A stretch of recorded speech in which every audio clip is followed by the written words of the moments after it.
ਵਾਹਿਗੁਰੂ ਜੀ ਕਾ ਖਾਲਸਾ, ਵਾਹਿਗੁਰੂ ਜੀ ਕੀ ਫਤਿਹ। ਸਿੱਖੀ ਸਪੀਕਸ ਨਾਲ ਜੁੜੀਆਂ ਸਾਰੀਆਂ ਸੰਗਤ ਦਾ ਟੀਮ ਵੱਲੋਂ ਤਹਿ ਦਿਲੋਂ ਬਹੁਤ-ਬਹੁਤ ਸ਼ੁਕਰਾਨਾ ਤੇ ਸਵਾਗਤ। ਮਹਾਰਾਜ ਦੀ ਕਿਰਪਾ ਸਦਕਾ ਪਿਛਲੇ ਕੁਝ ਸਮੇਂ ਤੋਂ ਅਸੀਂ ਸਾਰੇ ਕੁਝ ਐਸੀਆਂ ਚੀਜ਼ਾਂ ਨੂੰ ਲੈ ਕੇ ਜੁੜ ਰਹੇ ਹਾਂ, ਜਿੱਥੇ ਅਸੀਂ ਗੁਰੂ ਦੀ ਸਿਫਤ ਕਰਨੀ, ਜਿੱਥੇ ਅਸੀਂ ਗੁਰੂ ਦੀਆਂ ਵਡਿਆਈਆਂ ਕਰਨੀਆਂ, ਉੱਥੇ ਐਜ਼ ਅ ਸਿੱਖ ਮੇਰੀ ਪੰਥ ਵਾਸਤੇ ਕੀ ਰਿਸਪੋਂਸਿਬਿਲਿਟੀ, ਐਜ਼ ਅ ਸਿੱਖ ਮੈਂ ਆਪਣੇ ਘਰ ਪਰਿਵਾਰ ਦੇ ਵਿੱਚ ਸਿੱਖੀ ਕਿਵੇਂ ਲੈ ਕੇ ਆਉਣੀ, ਐਜ਼ ਅ ਸਿੱਖ ਮੈਂ ਆਪਣੇ ਆਪ ਨੂੰ ਉਸ ਮਾਰਗ ਤੇ ਕਿਵੇਂ ਚੱਲਣਾ, ਜਿਸ ਦੀ ਖੋਜ ਵਾਸਤੇ ਗੁਰੂ ਨਾਨਕ ਪਾਤਸ਼ਾਹ ਨੂੰ ਵਾਸਤੇ ਭਾਈ ਗੁਰਦਾਸ ਜ਼ਿਕਰ ਕਰਦੇ ਨੇ ਕਿ ਪਾਤਸ਼ਾਹ ਗੁਰਮੁਖ ਕੋ ਖੋਜ ਭਾਈ ਉਦਾਸੀ।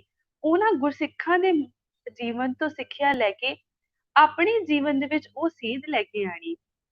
ਅੱਜ ਦਾ ਟੌਪਿਕ ਰਿਸ਼ਤੇ, ਰਿਲੇਸ਼ਨਸ਼ਿਪਸ, ਇੱਕ ਐਸੀ ਚੀਜ਼, ਇੱਕ ਐਸੀ ਆਸਪੈਕਟ ਇੱਕ ਸਿੱਖ ਦੀ ਲਾਈਫ ਦੇ ਵਿੱਚ, ਜਿੱਥੇ ਜਦੋਂ ਮੈਂ ਗੁਰੂ ਦੇ ਨਾਲ ਆਪਣੇ ਰਿਸ਼ਤੇ ਦੀ ਗੱਲ ਕਰਨੀ, ਉੱਥੇ ਜਦੋਂ ਮੇਰੇ ਦੁਨਿਆਵੀ ਰਿਸ਼ਤੇ ਜਿਨ੍ਹਾਂ ਦੇ ਵਿੱਚ ਮੈਂ ਹਰ ਵੇਲੇ ਵਿਚਰਨਾ, ਉਹਨਾਂ ਦੇ ਵਿੱਚ ਵਿਚਰਦਿਆਂ ਸਤਿਗੁਰ ਨੇ ਸਾਨੂੰ ਉਹਨਾਂ ਦੇ ਵਿੱਚ ਰਹਿ ਕੇ ਕਿਵੇਂ ਨਿਰਲੇਪਤਾ ਦੀ ਦਾਤ ਬਖਸ਼ੀ।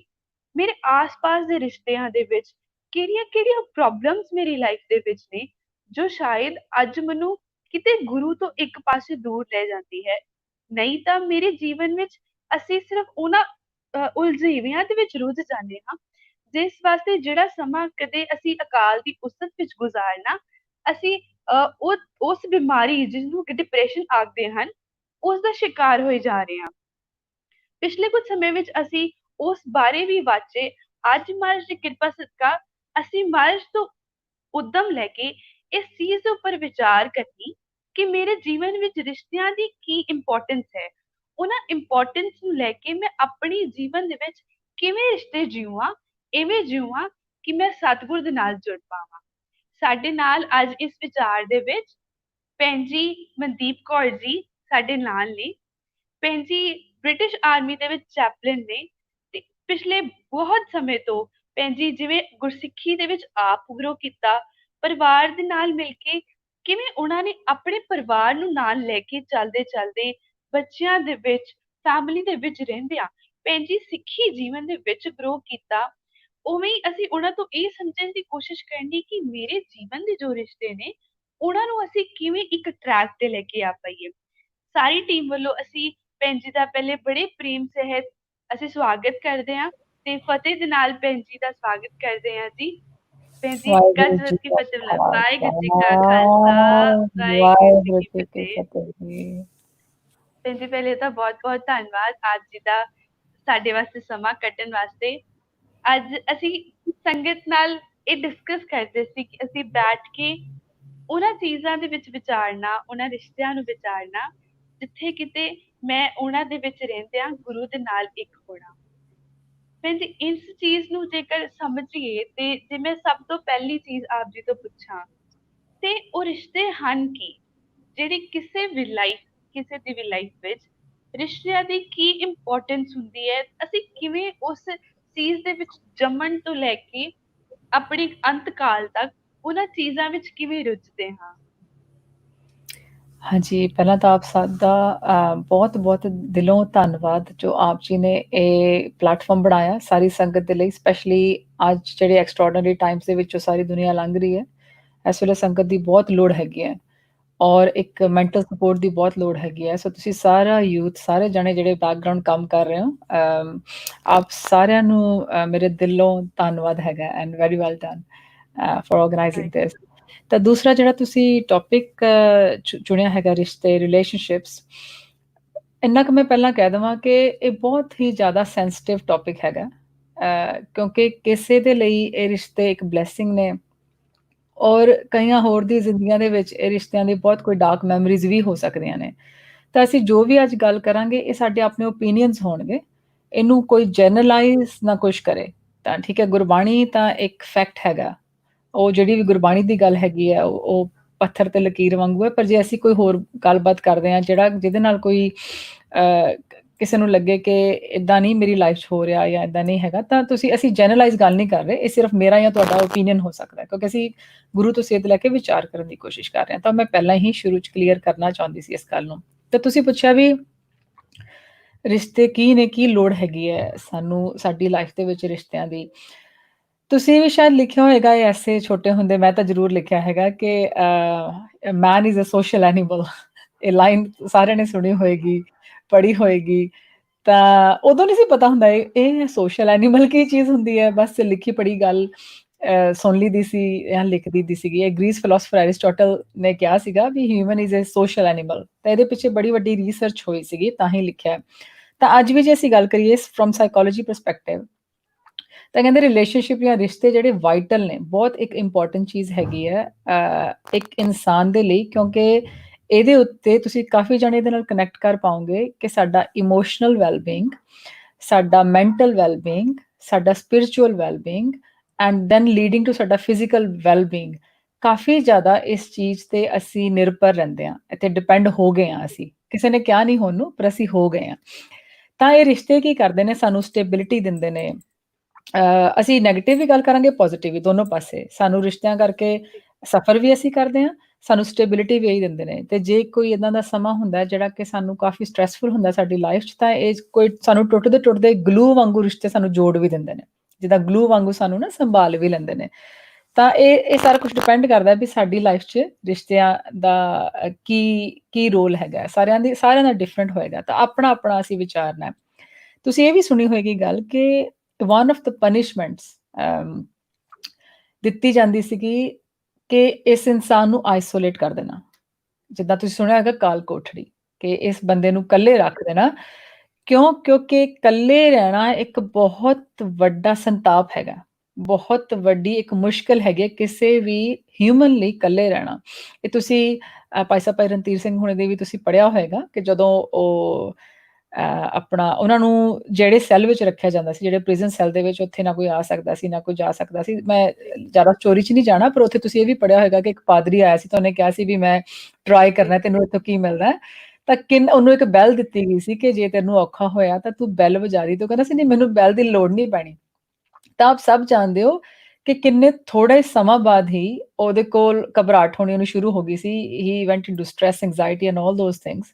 ਤਾਂ ਉਹ ਕਹਿੰਦਾ ਸੀ ਵੀ ਮੈਨੂੰ ਨਹੀਂ ਪਤਾ ਤੁਸੀਂ ਕਿਸ ਆਸਰੇ ਇੱਥੇ ਰਹਿ ਰਹੇ ਹੋ। ਤਾਂ ਇਸ ਨੂੰ ਅਸੀਂ ਬੇਸ ਬਣਾ ਕੇ ਚੱਲਾਂਗੇ ਕਿ ਇੱਕ ਕਾਲ ਕੋਠੜੀ ਕਿਸੇ ਲਈ ਬਲੈਸਿੰਗ ਹੋ ਸਕਦੀ ਹੈ, ਤਾਂ ਉਹੀ ਕਾਲ ਕੋਠੜੀ ਕਿਸੇ ਲਈ ਮੌਤ ਦਾ ਘਰ ਵੀ ਹੋ ਸਕਦੀ ਹੈ। ਤਾਂ ਫਰਕ ਕੀ ਹੈਗਾ ਤੇ ਕਿੱਥੇ ਫਰਕ ਹੈਗਾ? ਤਾਂ ਜਿਵੇਂ ਅਸੀਂ ਕਿਹਾ ਵੀ ਇਹਨੂੰ ਫਿਰ ਹੌਲੀ-ਹੌਲੀ ਸਾਡਾ ਜਿਹੜੀ ਵੈਲਬੀਇੰਗ ਇਫੈਕਟ ਹੁੰਦੀ ਹੈ। ਤਾਂ ਅੱਗੇ ਆਪਾਂ ਚੱਲਦੇ ਥੋੜਾ ਜਿਹਾ ਡੀਪਲੀ ਕਿ ਇਹਨਾਂ ਦੀ ਲੋੜ ਕੀ ਹੈਗੀ ਹੈ। ਜੇ ਅਸੀਂ ਥੋੜਾ ਜਿਹਾ ਇਹਨੂੰ ਡੀਪਲੀ ਸੋਚੀਏ ਨਾ, ਤੇ ਜਿਹੜਾ ਹਿਊਮਨ ਲਵ ਹੈਗਾ, ਜਿਹੜਾ ਵਰਡਲੀ ਲਵ ਹੈਗਾ, ਇਹਨੂੰ ਆਪਾਂ ਵਿਚਾਰਾਂਗੇ ਹੌਲੀ-ਹੌਲੀ ਕਿ ਇਹਦੇ 'ਚ ਫਰਕ ਕੀ ਹੈਗਾ ਹਿਊਮਨ ਲਵ 'ਚ ਤੇ ਦੂਜਾ ਜਿਹੜਾ ਸਪਿਰਿਚੁਅਲ ਲਵ ਹੈਗਾ। ਪਰ ਇਹ ਸਾਨੂੰ ਇਨਸਪਾਇਰ ਕਰਦਾ ਡਿਵਾਈਨ ਲਵ ਲਈ। ਇਹ ਹੁਣ ਆਪਾਂ ਨਾਲ-ਨਾਲ ਲੈ ਕੇ ਚੱਲਣਾ ਵੀ ਕਿਵੇਂ। ਜਿਹੜੇ ਸਾਡੇ ਰਿਸ਼ਤੇ ਨੇ ਨਾ, ਇਹ ਸਾਨੂੰ ਇੱਕ ਓਪਰਚੁਨਿਟੀ ਦਿੰਦੇ ਨੇ to experience divine through this life. ਉਹ ਕਿਸ ਤਰ੍ਹਾਂ? ਜਦੋਂ ਹੁਣ ਤੁਸੀਂ ਸੋਚੋ ਤੁਸੀਂ ਪਰਿਵਾਰ ਦੇ ਨਾਲ ਲੈ ਰਹੇ ਹੋ, ਆਪਣੀ ਫੈਮਿਲੀ ਦੇ ਨਾਲ ਰਹਿ ਰਹੇ ਹੋ, ਤਾਂ ਉੱਥੇ ਤੁਹਾਨੂੰ ਕਾਫੀ ਐਕਸਪ੍ਰੈਸ਼ਨਸ, ਕਾਫੀ ਜਿਹੜੀਆਂ ਵਰਡਲੀ ਇਮੋਸ਼ਨਸ ਨੇ ਉਹ ਅਸੀਂ ਫੇਸ ਕਰਦੇ ਹਾਂ। ਲਾਈਕ ਸਾਡੀਆਂ ਡਿਜ਼ਾਇਰਸ, ਸਾਡੀ ਅਟੈਚਮੈਂਟ, ਸਾਡੀ ਈਗੋ ਵੀ ਸਾਹਮਣੇ ਆਉਂਦੀ ਹੈ, ਤੇ ਵਿਛੋੜਾ ਵੀ ਆਉਂਦਾ। ਜਦੋਂ ਜਿੱਥੇ ਅਟੈਚਮੈਂਟ ਹੋਏਗੀ ਤਾਂ ਸਾਨੂੰ ਵਿਛੋੜਾ ਵੀ ਰੀਅਲਾਈਜ਼ ਹੋਏਗਾ। ਤੇ ਇਹ ਸਾਰੀਆਂ ਚੀਜ਼ਾਂ 'ਚੋਂ ਕੀ ਨਿਕਲਦਾ? ਦੁੱਖ। ਠੀਕ ਹੈ, ਸਫਰਿੰਗ ਕਹਿ ਲਓ, ਦੁੱਖ ਕਹਿ ਲਓ। ਉਹ ਦੁੱਖ ਦੇ ਵਿੱਚੋਂ ਫਿਰ ਰੀਅਲਾਈਜ਼ੇਸ਼ਨ ਹੁੰਦੀ ਹੈ ਕਿ ਇਹ ਸਾਰੀ ਚੀਜ਼ ਕੀ ਹੈ? ਟੈਂਪਰੇਰੀ। ਇਹ ਜਿਹੜੀ ਚੀਜ਼ਾਂ ਨੇ ਇਹ ਸਾਨੂੰ ਪਰਮਾਨੈਂਟ ਨਹੀਂ ਹੈਗੀਆਂ, ਟੈਂਪਰੇਰੀ ਨੇ, ਸਾਨੂੰ ਦੁੱਖ ਦੇ ਰਹੀਆਂ ਨੇ। ਤੇ ਜਦੋਂ ਚੋਟ ਲੱਗਦੀ ਹੈ ਨਾ, ਉਦੋਂ ਫਿਰ ਇੱਕ ਨੀਡ ਅਰਾਈਜ਼ ਹੁੰਦੀ ਹੈ ਆਫ ਸੈਲਫ ਅਵੇਅਰਨੈਸ, ਸੈਲਫ ਰੀਅਲਾਈਜ਼ੇਸ਼ਨ, ਜਿਹੜੀ ਮਨ ਦੀ ਖੋਜ ਕਰਨ ਦੀ। ਉਦੋਂ ਜਦੋਂ ਚੋਟ ਵੱਜਦੀ ਹੈ ਤਾਂ ਉਸ ਵੇਲੇ ਇੱਕ ਪ੍ਰੋਸੈਸ ਹੈਗਾ। ਉਦੋਂ ਫਿਰ ਅਸੀਂ ਕਹਿੰਦੇ ਆ ਵੀ ਹੁਣ ਮੈਨੂੰ ਦਾਰੂ ਚਾਹੀਦਾ। ਦਾਰੂ ਮਤਲਬ ਮੈਨੂੰ ਮੈਡੀਸਿਨ ਚਾਹੀਦੀ ਹੈ। ਤਾਂ ਉਹ ਫਿਰ ਵੇਲਾ ਆਉਂਦਾ ਵੀ ਦੁੱਖ ਦਾਰੂ ਸੁਖ ਰੋਗ ਭਇਆ, ਜਾ ਸੁਖ ਤਾਮ ਨਾ ਹੋਈ। ਉਹਦੇ ਵਿੱਚੋਂ, ਉਹ ਪ੍ਰੋਸੈਸ ਦੇ ਵਿੱਚੋਂ ਗੁਰੂ ਦੀ ਕਿਰਪਾ ਦੇ ਰਾਹੀਂ ਹੀ ਸਿਰਫ ਫਿਰ ਸਾਨੂੰ ਜਿਹੜਾ ਕਿ ਇਲਾਹੀ ਨਾਮ, ਫਿਰ ਨਾਮ ਵੱਲ ਇਨਸਾਨ ਜੁੜਦਾ। ਤਾਂ ਇਹ ਇੱਕ ਪ੍ਰੋਸੈਸ ਸਾਨੂੰ ਦਿੱਤਾ ਹੈਗਾ। ਤਾਂ ਇਸ ਕਰਕੇ ਅਸੀਂ ਕਹਿ ਸਕਦੇ ਹਾਂ ਕਿ ਇਹ ਰਿਸ਼ਤਿਆਂ ਦੇ ਵਿੱਚੋਂ ਸਾਡੀ ਗਰੋਥ ਹੁੰਦੀ ਹੈ, ਸਾਡਾ ਵਾਧਾ ਹੁੰਦਾ ਚੰਗੇ ਲਈ। ਸਾਨੂੰ ਟਰਸਟ ਕਰਨਾ ਆਉਂਦਾ, ਔਰ ਤੀਸਰੀ ਗੱਲ ਸਾਨੂੰ ਲੈਟ ਗੋ ਕਰਨਾ ਵੀ ਆਉਂਦਾ। ਇਹਦੇ ਤੇ ਅਸੀਂ ਫਿਰ ਅੱਗੇ ਵਿਚਾਰਾ ਕਰਾਂਗੇ ਕਿਵੇਂ ਕਿਵੇਂ ਹੁੰਦਾ। ਪਰ ਜੇ ਅਸੀਂ ਇਹਨੂੰ ਰੈਪ ਕਰੀਏ ਇਸ ਕੁਐਸਚਨ ਨੂੰ, ਤਾਂ ਜਿਹੜੇ ਰਿਸ਼ਤੇ ਨੇ, ਰਿਲੇਸ਼ਨਸ਼ਿਪਸ, ਇੱਕ ਸ਼ੀਸ਼ੇ ਵਾਂਗੂ ਨੇ, ਇੱਕ ਮਿਰਰ ਹੈਗਾ ਜਿਹੜਾ ਸਾਨੂੰ ਰੋਜ਼ ਦਿਖਾ ਰਿਹਾ ਹੈ ਵੀ ਸਾਡੇ 'ਚ ਕਿਹੜੀ ਚੇਂਜ ਲਿਆਉਣ ਦੀ ਲੋੜ ਹੈਗੀ ਹੈ। ਕਿਉਂਕਿ ਸਭ ਤੋਂ ਵੱਧ ਚੈਲੰਜਸ ਸਾਨੂੰ ਘਰ 'ਚ ਹੀ ਹੁੰਦੇ ਨੇ। ਬਾਹਰ ਤਾਂ ਅਸੀਂ ਸਾਰਿਆਂ ਲਈ ਬਹੁਤ ਵਧੀਆ ਹੁੰਦੇ ਹਾਂ, ਬਹੁਤ ਮਿੱਠਾ ਮਿੱਠਾ ਬੋਲਦੇ ਹਾਂ, ਬਹੁਤ ਨਿਵਾਣੇ ਬਣ ਕੇ ਰਹਿੰਦੇ ਹਾਂ, ਪਰ ਜਦੋਂ ਅਸੀਂ ਜਿਨ੍ਹਾਂ ਦੇ ਨਾਲ ਅਸੀਂ ਦਿਨ ਰਾਤ ਰਹਿੰਦੇ ਹਾਂ ਨਾ, ਉਹਨਾਂ ਨੂੰ ਸਾਡੀ ਪੂਰੀ ਅਸਲੀਅਤ ਪਤਾ ਹੁੰਦੀ ਹੈ। ਤਾਂ ਉਹ ਸਾਨੂੰ ਸ਼ੀਸ਼ਾ ਦਿਖਾਉਂਦੇ ਨੇ ਕਿ ਹਾਂ ਤੇਰਾ ਅਸਲੀ ਰੂਪ ਕੀ ਹੈਗਾ। ਤਾਂ ਜੇ ਅਸੀਂ ਰਿਸ਼ਤਿਆਂ ਨੂੰ ਇਹ ਲੈ ਕੇ ਚੱਲੀਏ ਕਿ ਇਹ ਇੱਕ ਸ਼ੀਸ਼ਾ ਨੇ, ਸਾਨੂੰ ਓਪਰਚੁਨਿਟੀ ਦੇ ਰਹੇ ਨੇ ਸੈਲਫ ਰਿਫਲੈਕਸ਼ਨ ਲਈ, ਸਾਨੂੰ ਖੋਜਣ ਲਈ ਓਪਰਚੁਨਿਟੀ ਦੇ ਰਹੇ ਨੇ, ਤਾਂ ਅਸੀਂ ਇੱਕ ਫਾਊਂਡੇਸ਼ਨ ਸੈੱਟ ਕਰ ਦਈਏ ਸਟਾਕ ਦੀ ਕਿ ਜਦੋਂ ਆਪਾਂ ਕਦੀ ਵੀ ਸਾਨੂੰ ਚੈਲੰਜ ਆਏਗਾ ਲਾਈਫ 'ਚ, ਤਾਂ ਅਸੀਂ ਉਹਨੂੰ ਐਵੇਂ ਲੈ ਕੇ ਚੱਲੀਏ ਕਿ ਮੈਂ ਇੰਪਰੂਵ ਕਿਵੇਂ ਕਰਨਾ, ਇੱਥੋਂ ਮੈਂ ਆਪਣੇ ਆਪ ਨੂੰ ਇੰਪਰੂਵ ਕਿਵੇਂ ਕਰਨਾ। ਤੇ ਐਵਰੀ ਟਾਈਮ ਸਾਡੀ ਲਾਈਫ 'ਚ ਕੁਝ ਚੰਗਾ ਹੋ ਰਿਹਾ ਤਾਂ ਸਾਨੂੰ ਸ਼ੁਕਰਾਨਾ ਕਰਨਾ ਆ ਜਾਵੇ ਕਿ ਇਹ ਸ਼ੁਕਰ ਹੈ ਕਿ ਮੇਰਾ ਕਨੈਕਸ਼ਨ ਬਣਿਆ ਹੋਇਆ। ਤਾਂ ਇਸ ਕਰਕੇ ਅਸੀਂ ਰਿਸ਼ਤਿਆਂ ਨੂੰ, ਜਿਨ੍ਹਾਂ ਦੇ ਸਾਡੇ ਕੋਲ ਪੋਜ਼ਿਟਿਵ ਨੈਗੇਟਿਵ ਐਸਪੈਕਟ ਦੋਨੋਂ ਨੇ, ਆਪਾਂ ਸਮਝਾਂਗੇ ਉਹਨਾਂ ਨੂੰ ਗੁਰੂ ਸਾਹਿਬ ਦੀ ਕਿਰਪਾ ਨਾਲ। ਪਰ ਅਸੀਂ ਉਹਨਾਂ ਦੀ ਇਸ ਵੇਲੇ ਪੋਜ਼ਿਟਿਵ ਸਾਈਡ ਲੈ ਕੇ ਆਪਾਂ ਚੱਲ ਰਹੇ ਹਾਂ ਕਿ ਉਹਦੇ 'ਚੋਂ ਸਾਨੂੰ ਸਿੱਖਣ ਨੂੰ ਕੀ ਮਿਲ ਰਿਹਾ, ਭਾਵੇਂ ਉਹ ਸਾਨੂੰ ਦੁਨਿਆਵੀ ਤਲ ਤੇ ਚੰਗਾ ਲੱਗ ਰਿਹਾ ਤੇ ਭਾਵੇਂ ਮਾੜਾ ਲੱਗ ਰਿਹਾ। ਸੋ ਇਹਨਾਂ ਦੀ ਬਹੁਤ ਵੱਡੀ ਇੰਪੋਰਟੈਂਸ ਹੈ ਸਾਡੀ ਲਾਈਫ ਦੇ ਵਿੱਚ। ਜੀ ਬਿਲਕੁਲ। ਭੈਣ ਜੀ ਆਪਾਂ ਹੁਣ ਇਹ ਥੋੜਾ ਜਿਹਾ ਵਿਚਾਰੀਏ ਕਿ ਅਸੀਂ ਬਾਣੀ ਪਰਸਪੈਕਟਿਵ, ਜਿਵੇਂ ਆਪ ਜੀ ਆਖਿਆ ਹੈ ਨਾ, ਮਹਾਰਾਜ ਨੇ ਬਾਣੀ ਦੇ ਵਿੱਚ ਵੀ ਬਹੁਤ ਸਾਰੇ ਅਲੱਗ-ਅਲੱਗ ਰਿਸ਼ਤਿਆਂ ਦੀਆਂ ਐਗਜ਼ਾਮਪਲਸ ਲੈ ਕੇ ਸਾਨੂੰ ਬਹੁਤ ਕੁਝ ਸਮਝਾਉਣਾ ਕੀਤਾ ਹੈ ਨਾ। ਤੇ ਅਸੀਂ ਜੇ ਬਾਣੀ ਦੀ ਗੱਲ ਕਰੀਏ ਤਾਂ ਬਾਣੀ ਵਿੱਚ ਕਿਹੜੇ-ਕਿਹੜੇ ਰਿਸ਼ਤਿਆਂ ਨੂੰ ਤੇ ਮਹਾਰਾਜ ਕਿਵੇਂ ਉਸ ਰਿਸ਼ਤੇ ਵਾਲੀ ਚੀਜ਼ ਨੂੰ ਦੇਖਦੇ ਨੇ ਤੇ ਸਾਨੂੰ ਕਿਵੇਂ ਸਿਖਾਉਂਦੇ ਨੇ ਕਿਵੇਂ ਜੇ ਜਿਉਣਾ ਤੇ ਉਹਨਾਂ ਰਿਸ਼ਤਿਆਂ ਦੇ ਨਾਲ ਕਿਵੇਂ ਜਿਉਣਾ। ਹਾਂ, ਦੇਖੋ ਆਪਾਂ ਗੁਰਬਾਣੀ ਤੋਂ ਵੀ ਜੇ ਆਪਾਂ ਗੱਲ ਕਰੀਏ ਨਾ, ਤਾਂ ਦੋ ਪੱਖਾਂ ਦੀ ਆਪਾਂ ਗੱਲ ਲੈ ਕੇ ਚੱਲਾਂਗੇ। ਇੱਕ ਉਹ ਪੱਖ ਜਿੱਥੇ ਗੁਰੂ ਸਾਹਿਬ ਨੇ ਸਾਨੂੰ ਐਗਜ਼ਾਮਪਲਸ ਦਿੱਤੀਆਂ ਨੇ, ਵੀ ਦੇਖ ਏਦਾਂ ਦੁਨਿਆਵੀ ਤੌਰ ਤੇ ਪਿਆਰ ਹੋ ਰਿਹਾ ਹੈ ਔਰ ਤੂੰ ਐਵੇਂ ਹੀ ਪ੍ਰਮਾਤਮਾ ਨਾਲ ਪਿਆਰ ਕਰ। ਏਦਾਂ ਦੀਆਂ ਐਗਜ਼ਾਮਪਲਸ ਆਉਂਦੀਆਂ ਨੇ ਨਾ, ਤੁਸੀਂ ਪੜ੍ਹੀਆਂ ਹੋਣਗੀਆਂ ਪੰਕਤੀਆਂ, ਜਿਉ ਮਿਲ ਬਛਰੇ ਗਉ ਪ੍ਰੀਤ ਲਗਾਵੈ, ਹਨਾ। ਇਹਦੇ 'ਚ ਹੋਰ ਪੰਕਤੀਆਂ ਆਉਂਦੀਆਂ ਨੇ ਜਿੱਥੇ ਕੰਤ ਦੇ ਨਾਲ ਰਿਲੇਸ਼ਨਸ਼ਿਪ ਦੀਆਂ ਆਉਂਦੀਆਂ ਨੇ, ਮਾਂ ਤੇ ਪੁੱਤ ਦੀ ਰਿਲੇਸ਼ਨਸ਼ਿਪ ਦੀਆਂ ਆਉਂਦੀਆਂ ਨੇ। ਤਾਂ ਫਿਰ ਅੱਗੇ ਗੁਰੂ ਸਾਹਿਬ ਆਪ ਹੀ ਕਹਿੰਦੇ ਨੇ, ਇਹ ਇੱਥੇ ਹੀ ਪੰਕਤੀ ਅੱਗੇ ਜਾ ਕੇ ਆਉਂਦੀ ਹੈ, ਕਾਮਣ ਪ੍ਰੀਤ ਜਾਂ ਪਿਰ ਘਰ ਆਵੈ, ਠੀਕ ਹੈ। ਫਿਰ ਅੱਗੇ ਕਹਿੰਦੇ ਆ, ਹਰ ਜਨ ਪ੍ਰੀਤ ਜਾਂ ਹਰ ਜਸ ਗਾਵੈ, ਠੀਕ ਹੈ। ਤਾਂ ਇੱਕ ਪੱਖ ਅਸੀਂ ਇਹ ਲੈ ਲਿਆ, ਇਹ ਪੱਖ ਹੈਗਾ ਕਿ ਕਿੱਦਾਂ ਸਾਨੂੰ ਗੁਰੂ ਸਾਹਿਬ ਐਗਜ਼ਾਮਪਲ ਦੇ ਰਹੇ ਨੇ। ਵੈਲੀਡੇਟ ਨਹੀਂ ਕਰ ਰਹੇ, ਏਦਾਂ ਨਹੀਂ ਕਹਿ ਰਹੇ ਵੀ ਜਿੱਦਾਂ ਉਹਨੇ ਕੀਤਾ ਏਦਾਂ, ਪਰ ਇਹਦਾ ਮਕਸਦ ਇਹ ਹੈਗਾ, ਜਿੰਨੇ ਕੁ ਮੈਨੂੰ ਸਮਝ ਲੱਗੀ ਹੈ, ਕਿਉਂਕਿ ਅਸੀਂ ਜਿਹੜੇ ਹਿਊਮਨ ਲਵ ਹੈਗਾ ਉਹਨੂੰ ਅਸੀਂ ਐਕਸਪੀਰੀਅੰਸ ਕਰ ਪਾ ਰਹੇ ਹਾਂ, ਕਿਉਂਕਿ ਅਸੀਂ ਪੰਜਾਂ ਤੱਤਾਂ ਦੇ ਬਣੇ ਹਾਂ। ਪੰਜਾਂ ਤੱਤਾਂ ਦੇ ਥਰੂ ਅਸੀਂ ਉਹ ਜਿਹੜਾ ਐਕਸਪੀਰੀਅੰਸ ਕਰ ਪਾ ਰਹੇ ਹਾਂ। ਉਹ ਜਦੋਂ ਸਾਨੂੰ ਐਕਸਪੀਰੀਅੰਸ ਹੋ ਜਾਏਗਾ ਨਾ ਕਿ ਵਿਛੋੜਾ ਕੀ ਚੀਜ਼ ਹੈ, ਬਿਰਹਾ ਕੀ ਚੀਜ਼ ਹੈ, ਜਾਂ ਇੱਕ ਜਿਹੜਾ ਬਿਲਕੁਲ ਡਿਵਾਈਨ ਪਿਓਰ ਲਵ ਕੀ ਹੈ। ਇੱਕ ਮਾਂ ਹੈ ਆਪਣੇ ਬੱਚੇ ਲਈ ਸੈਲਫਲੈਸਲੀ ਕਰਦੀ ਹੈ, ਇੱਕ ਪਿਤਾ ਵੀ ਆਪਣੇ ਬੱਚੇ ਲਈ ਸੈਲਫਲੈਸਲੀ ਕਰੇਗਾ। ਉਹ ਕੋਈ ਬੱਚਾ ਪੈਦਾ ਹੋਇਆ, ਉਹ ਇਹ ਨਹੀਂ ਦੇਖੇਗਾ ਵੀ ਇਹਨੇ ਮੈਨੂੰ ਇਸ ਵੇਲੇ ਦੇਣਾ ਕੀ ਹੈ ਵਾਪਸ, ਤੇ ਉਸ ਹਿਸਾਬ ਨਾਲ ਪਿਆਰ ਨਹੀਂ ਕਰੇਗਾ। ਤਾਂ ਸਾਨੂੰ ਐਗਜ਼ਾਮਪਲ ਦੇ ਕੇ ਗੁਰੂ ਸਾਹਿਬ ਸਮਝਾ ਰਹੇ ਨੇ ਵੀ ਜਿਹੜਾ ਤੂੰ ਉੱਦਾਂ ਉਹਨੂੰ ਫੇਸ ਕੀਤਾ ਨਾ, ਜਿਹੜੇ ਤੇਰੇ ਤੇ ਇਮੋਸ਼ਨਸ ਹੋ ਰਹੇ ਨੇ, ਐਵੇਂ ਹੀ ਇੱਕ ਗੁਰਸਿੱਖ ਗੁਰੂ ਲਈ ਇਮੋਸ਼ਨਸ ਰੱਖਦਾ ਔਰ ਬੜੇ ਪਿਓਰ ਰੱਖਦਾ, ਉਹਦੇ 'ਚ ਕੋਈ ਐਕਸਪੈਕਟੇਸ਼ਨਸ ਨਹੀਂ, ਕੋਈ ਜਜਮੈਂਟ ਨਹੀਂ ਹੈਗੀ। ਨਾਲ ਹੀ ਆਪਾਂ ਦੂਸਰਾ ਪਾਸਾ ਵੀ ਲੈ ਜਾਈਏ, ਦੂਸਰੇ ਪਾਸੇ ਗੁਰੂ ਸਾਹਿਬ ਕੀ ਕਹਿ ਰਹੇ ਨੇ ਕਿ ਇਹ ਸਾਰੀ ਜਿਹੜੀ ਪ੍ਰੀਤ ਹੈਗੀ ਹੈ ਜਗਤ ਦੀ ਝੂਠੀ ਹੈ, ਠੀਕ ਹੈ। ਆਪਾਂ ਇਹ ਤੁਸੀਂ ਬਹੁਤ ਤੁਹਾਨੂੰ ਪੰਕਤੀਆਂ ਮਿਲਣਗੀਆਂ ਜਿੱਥੇ ਗੁਰੂ ਸਾਹਿਬ ਬਾਰ-ਬਾਰ ਇਹ ਕਹਿੰਦੇ ਨਾ, ਇੱਕ ਪੰਕਤੀ ਆਪਾਂ ਲੈ ਸਕਦੇ ਹਾਂ, ਮਾਤ ਪਿਤਾ ਬਨਤਾ ਸੁਤ ਬੰਦਪ, ਇਸ ਚ ਮੀਤ ਅਰ ਭਾਈ, ਪੂਰਬ ਜਨਮ ਕੇ ਮਿਲੇ ਸੰਜੋਗੀ, ਅੰਤੇ ਕੋ ਨਾ ਸਹਾਈ।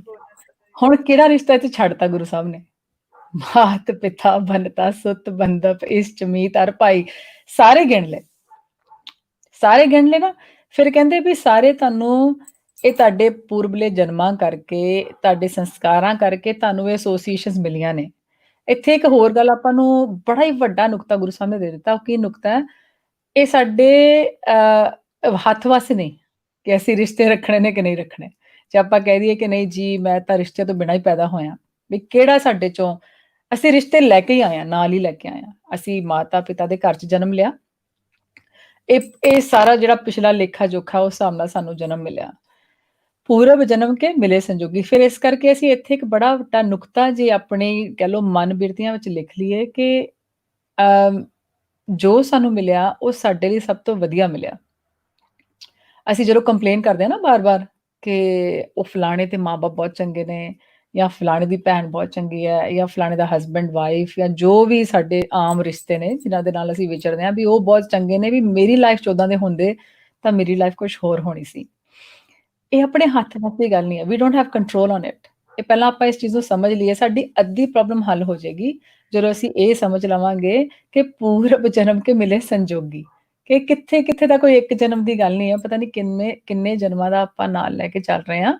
ਤਾਂ ਬਜਾਏ ਕਿ ਅਸੀਂ ਉਸ ਚੀਜ਼ ਨੂੰ, ਉਸ ਹੁਕਮ ਅਦੂਲੀ ਕਰਨ ਦੇ, ਅਸੀਂ ਉਸ ਨੂੰ ਪ੍ਰਵਾਨ ਕਰੀਏ ਔਰ ਖਿੜੇ ਮੱਥੇ ਪ੍ਰਵਾਨ ਕਰੀਏ। ਹਾਂ, ਆਪਾਂ ਕੁਛ ਸ਼ੇਅਰ ਕਰਾਂਗੇ ਕਿ ਕਿਵੇਂ ਪ੍ਰਵਾਨ ਕਰ ਸਕਦੇ ਹਾਂ, ਪਰ ਆਪਾਂ ਦੋ ਪੱਖ ਲੈ ਲਏ ਬਾਣੀ ਦੇ ਨਾ। ਇੱਕ ਉਹ ਪੱਖ ਲੈ ਲਿਆ, ਇੱਕ ਇਹ ਪੱਖ ਲੈ ਲਿਆ ਕਿ ਸਾਨੂੰ ਦੱਸਿਆ ਕਿ ਇਹ ਟੈਂਪਰੇਰੀ ਹੈਗਾ, ਠੀਕ ਹੈ। ਪਰ ਇਹਦੇ 'ਚੋਂ ਸਾਨੂੰ ਐਗਜ਼ਾਮਪਲ ਵੀ ਦਿੱਤੀਆਂ। ਜਦੋਂ ਤੁਸੀਂ ਸ਼ਲੋਕ ਸਹਿਸਕ੍ਰਿਤ ਦੇ ਪੜ੍ਹਦੇ ਹੋ, ਉਹ 'ਚ ਵੀ ਪੰਕਤੀਆਂ ਆਉਂਦੀਆਂ ਵੀ ਇਹ ਸਾਨੂੰ ਸਾਰਾ ਕੁਛ ਛੱਡ ਕੇ ਤੁਸੀਂ ਸੰਗਤ ਦੇ ਵਿੱਚ ਜਾਓ। ਸੰਗਤ ਲਈ ਜਿਹੜੀ ਅਟੈਚਮੈਂਟ ਹੈਗੀ ਹੈ ਉਹ ਪਿਓਰ ਅਟੈਚਮੈਂਟ ਹੈ। ਤਾਂ ਜਦੋਂ ਤੁਸੀਂ ਮੈਨੂੰ ਇਹ ਟੌਪਿਕ ਦੱਸਿਆ ਸੀ ਤਾਂ ਉਦੋਂ ਮੈਂ ਇਸ ਗੱਲ ਦੀ ਮੇਰੇ ਮਨ 'ਚ ਵਿਚਾਰ ਆਈ ਕਿ ਪਰਿਵਾਰ ਸੰਗਤ ਨਹੀਂ ਬਣ ਸਕਦਾ, ਕਿ ਰਿਸ਼ਤੇ ਸੰਗਤ ਨਹੀਂ ਬਣ ਸਕਦੀ। ਕਿਉਂ ਨਹੀਂ ਬਣ ਸਕਦੀ? ਸਾਨੂੰ ਜੇ ਬਾਰ-ਬਾਰ ਐਗਜ਼ਾਮਪਲ ਦੇ ਰਹੇ ਨੇ ਗੁਰੂ ਸਾਹਿਬ, ਤਾਂ ਉਹ ਕਿਸੇ ਕਾਰਨ ਕਰਕੇ ਦੇ ਰਹੇ ਨੇ। ਜੇ ਸਾਨੂੰ ਗ੍ਰਸਤ ਜੀਵਨ ਬਾਰੇ ਗੱਲ ਕੀਤੀ ਹੈ ਜਾਂ ਸੁਸਾਇਟੀ ਬਾਰੇ ਗੱਲ ਕੀਤੀ ਹੈ, ਤਾਂ ਉਹ ਕਿਸੇ ਕਾਰਨ ਕਰਕੇ ਗੱਲ ਕੀਤੀ ਹੈ ਨਾ। ਤਾਂ ਹੁਣ ਇਹਦਾ ਮਤਲਬ ਇਹ ਹੋ ਗਿਆ ਕਿ ਇਟ ਆਲ ਡਿਪੈਂਡਸ ਕਿ ਅਸੀਂ ਉਹਨਾਂ ਦੇ ਵਿੱਚ ਇੰਟਰੈਕਟ ਕਿੱਦਾਂ ਕਰ ਰਹੇ ਹਾਂ। ਸਾਨੂੰ ਗੁਰਬਾਣੀ 'ਚ ਹਰ ਪੱਖ ਦੇ ਦਿੱਤਾ ਗੁਰੂ ਸਾਹਿਬ ਨੇ। ਮੈਨੂੰ ਫਿਰ ਇੱਕ ਹੋਰ ਥਾਟ ਆਇਆ ਕਿ ਸਾਡੀ ਜਿਹੜਾ ਸਰੀਰ ਹੈਗਾ, ਸਾਨੂੰ ਬਾਡੀ ਮਿਲੀ ਸਾਰਿਆਂ ਨੂੰ, ਇਹ ਟੈਂਪਰੇਰੀ ਹੈ, ਠੀਕ ਹੈ। ਪਰ ਗੁਰੂ ਸਾਹਿਬ ਕਹਿੰਦੇ ਭਈ ਪ੍ਰਾਪਤ ਮਾਨੁਖ ਦੇ ਹੁਰੀਆ, ਗੋਬਿੰਦ ਮਿਲਣ ਕੀ ਇਹ ਤੇਰੀ ਬਰੀਆ। ਥਰੂ ਦਿਸ ਬਾਡੀ ਤੇਰਾ ਮਿਲਾਪ ਦੇ ਚਾਂਸ ਹੈਗੇ ਨੇ, ਕਿਉਂਕਿ ਇਹ ਬਾਡੀ ਇੱਕ ਵੈਸਲ ਹੈਗੀ ਹੈ, ਵੈਸਲ ਦੇ ਥਰੂ ਮਿਲਾਪ ਹੋਏਗਾ। ਤਾਂ ਕੀ ਅਸੀਂ ਬਾਡੀ ਨੂੰ, ਪਰ ਹੈਗੀ ਬਾਡੀ ਟੈਂਪਰੇਰੀ, ਬਾਡੀ ਨੇ ਨਾਲ ਨਹੀਂ ਜਾਣਾ, ਤਾਂ ਕੀ ਅਸੀਂ ਕਹਿ ਦੇਵਾਂਗੇ ਕਿ ਬਾਡੀ ਮਾੜੀ ਹੈਗੀ ਹੈ? ਕਿ ਸਾਡੀ ਇੰਟਰੈਕਸ਼ਨ ਬਾਡੀ ਤੇ ਡਿਪੈਂਡ ਕਰੇਗੀ, ਸਾਡੀ ਇੰਟਰੈਕਸ਼ਨ ਬਾਡੀ ਦੇ ਨਾਲ ਕਿਸ ਤਰ੍ਹਾਂ ਦੀ ਹੈਗੀ ਹੈ। ਇਹਦਾ ਮਤਲਬ ਕਿ ਜਿਹੜੀ ਬਾਡੀ ਹੈਗੀ, it's a precious gift to experience divine. ਇਹੀ ਐਨਾਲੋਜੀ ਜੇ ਅਸੀਂ ਯੂਜ਼ ਕਰਕੇ ਚੱਲੀਏ ਤਾਂ ਜਿਹੜੇ ਰਿਲੇਸ਼ਨਸ਼ਿਪਸ ਵੀ ਨੇ, ਜਿਹੜੇ ਰਿਸ਼ਤੇ ਵੀ ਨੇ, ਇਹ ਟੈਂਪਰੇਰੀ ਨੇ, ਇਹ ਥੋੜੀ ਦੇਰ ਲਈ ਨੇ। ਭਾਵੇਂ ਉਹ ਅਗਲੀ ਨੇ, ਭਾਵੇਂ ਬਿਊਟੀਫੁਲ ਨੇ, ਹੈਗੇ ਟੈਂਪਰੇਰੀ ਨੇ, ਪਰ ਇਹ ਸਾਨੂੰ ਕਾਹਦੇ ਲਈ ਦਿੱਤੇ ਨੇ? To experience divinity through them। ਇਹ ਬੜੀ ਥੋੜਾ ਜਿਹਾ ਇਹਨੂੰ ਕਨਸੈਪਟ ਨੂੰ ਅੰਡਰਸਟੈਂਡ ਕਰਨਾ ਪਏਗਾ। ਜਿੱਦਾਂ ਅਸੀਂ ਪਹਿਲੇ ਸਵਾਲ 'ਚ ਕਰਕੇ ਆਏ ਹਾਂ ਕਿ ਸਾਨੂੰ ਰਿਸ਼ਤਿਆਂ 'ਚੋਂ ਕੀ ਕੁਛ ਨਿਕਲਦਾ, ਤਾਂ ਕਿੱਦਾਂ ਸਾਨੂੰ ਨਾਮ ਤੱਕ ਲੈ ਕੇ ਜਾਂਦਾ।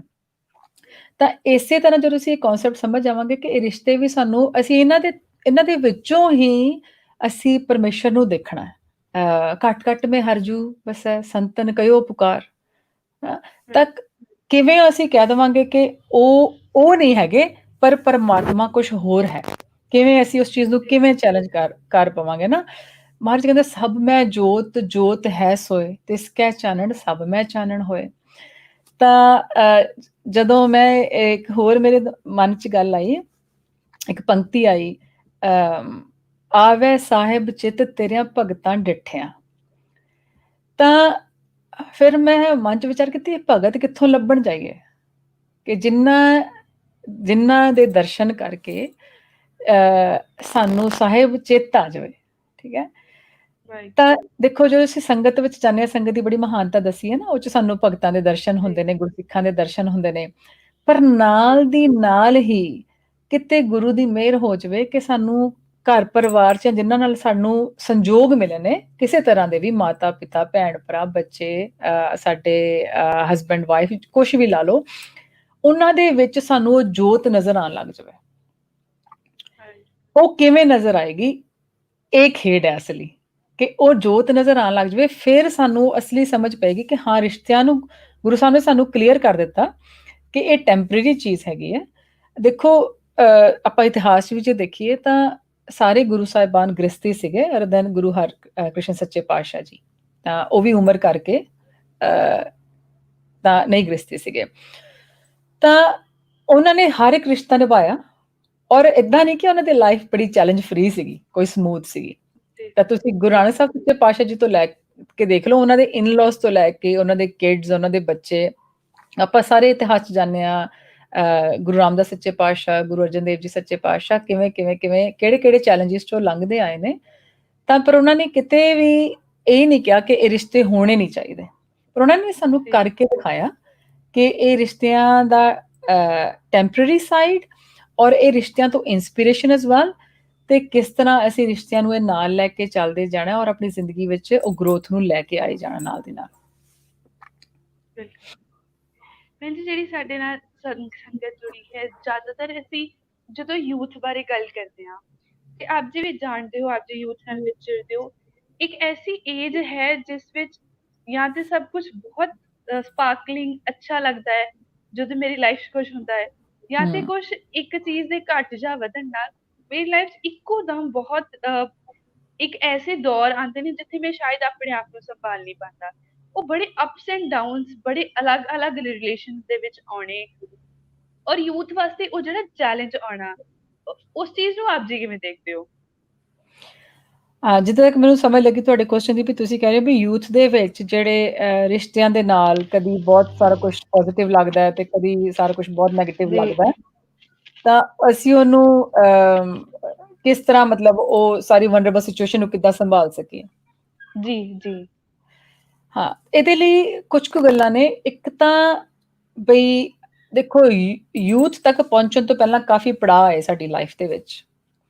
ਇਹ ਬਹੁਤ ਡਿਪੈਂਡ ਕਰੇਗਾ ਕਿ ਸਾਡੀ ਅਪਬ੍ਰਿੰਗਿੰਗ ਕਿਸ ਤਰ੍ਹਾਂ ਦੀ ਹੋਈ ਹੈ। ਤਾਂ ਇਹ ਮੈਸੇਜ ਕਾਫੀ ਜਿਹੜਾ ਹੈ ਇਸ ਕੁਐਸਚਨ ਦੇ ਵਿੱਚ ਜਾਂਦਾ ਹੈ ਕਿ ਪੇਰੈਂਟਸ ਲਈ, ਔਰ ਜਿਨ੍ਹਾਂ ਕੋਲ ਵੀ ਰਿਸਪੌਂਸਿਬਿਲਟੀ ਹੈਗੀ ਹੈ ਪਾਲਣਾ ਪੋਸ਼ਣ ਕਰਨ ਦੀ ਨਾ, ਯੂਥ ਵਾਕਈ ਡਾਵਾਡੋਲ ਹੋ ਜਾਏਗਾ ਜੇ ਉਹਨਾਂ ਦਾ ਫਾਊਂਡੇਸ਼ਨ ਸਟਰੋਂਗ ਨਹੀਂ ਹੈਗਾ। ਹੁਣ ਫਾਊਂਡੇਸ਼ਨ ਕਾਹਦਾ ਬਣਿਆ? ਫਾਊਂਡੇਸ਼ਨ ਹੈਗਾ ਜੇ ਉਹਨਾਂ ਨੂੰ ਸਟਰੋਂਗ ਪੋਜ਼ਿਟਿਵ ਸੰਗਤ ਮਿਲੀ ਕਿ ਨਹੀਂ ਮਿਲੀ। ਇਹ ਸਿਰਫ ਇੱਕ ਦਿਨ 'ਚ ਗੱਲ ਨਹੀਂ ਹੁੰਦੀ, ਇਹ ਜਦੋਂ ਬੱਚਾ ਪੈਦਾ ਹੋਣ ਤੋਂ ਪਹਿਲਾਂ ਇਹ ਗੱਲ ਸ਼ੁਰੂ ਹੋ ਜਾਂਦੀ ਹੈ, ਪਰ ਜਦੋਂ ਕਹਿ ਲਓ ਜਦੋਂ ਸੋਝੀ ਆ ਜਾਵੇ ਉਦੋਂ ਹੀ ਸਹੀ। ਉਹਨਾਂ ਨੂੰ ਸਟਰੋਂਗ ਫਾਊਂਡੇਸ਼ਨ ਮਿਲੀ ਹੈ, ਪੋਜ਼ਿਟਿਵ ਸੰਗਤ ਮਿਲੀ ਹੈ, ਉਹਨਾਂ ਨੂੰ ਪੇਰੈਂਟਸ ਨੇ ਕਿੱਦਾਂ ਦੇ ਸੰਸਕਾਰ ਦਿੱਤੇ ਨੇ, ਕਿੱਦਾਂ ਦੀ ਉਹਨਾਂ ਨੂੰ ਵੈਲਿਊਜ਼ ਦਿੱਤੀਆਂ ਨੇ, ਕਿੱਦਾਂ ਦਾ ਬਿਲੀਫ ਸਿਸਟਮ ਹੈਗਾ, ਉਹਨਾਂ ਦਾ এনवायरमेंट ਕਿੱਦਾਂ ਦਾ ਜਿਹਦੇ 'ਚੋਂ ਗਰੋ ਹੋਏ ਨੇ, ਗੁਰਬਾਣੀ ਤੇ ਰਹਿਤ ਉਹਨਾਂ ਦੀ ਲਾਈਫ 'ਚ ਹੈ ਕਿ ਨਹੀਂ ਹੈ। ਤਾਂ ਜਦੋਂ ਅਸੀਂ ਯੂਥ ਵਿੱਚ ਪੈਰ ਰੱਖਦੇ ਹਾਂ ਤਾਂ ਉਦੋਂ ਸਾਨੂੰ ਇੱਕੋ ਦਮ ਇੱਕ ਕਹਿ ਲਓ ਵੀ ਫਰੀडम ਮਿਲਦੀ ਹੈ। ਹੁਣ ਸਾਨੂੰ ਥੋੜਾ ਜਿਹਾ ਖੁੱਲੀ ਛੁੱਟੀ ਹੈ, ਜੋ ਮਰਜ਼ੀ ਕਰੋ। ਤਾਂ ਉਦੋਂ ਕਈ ਵਾਰ ਬੰਦਾ ਟੈਸਟ ਵੀ ਕਰਦਾ ਆਪਣੀਆਂ ਲਿਮਿਟਸ ਵੀ। ਜਦੋਂ ਅਸੀਂ ਟੈਸਟ ਕਰਨ ਲੱਗ ਜਾਂਦੇ ਤੇ ਕਦੀ ਉਹ ਟੈਸਟਿੰਗ ਗਲਤ ਵੀ ਹੋ ਜਾਂਦੀ ਹੈ।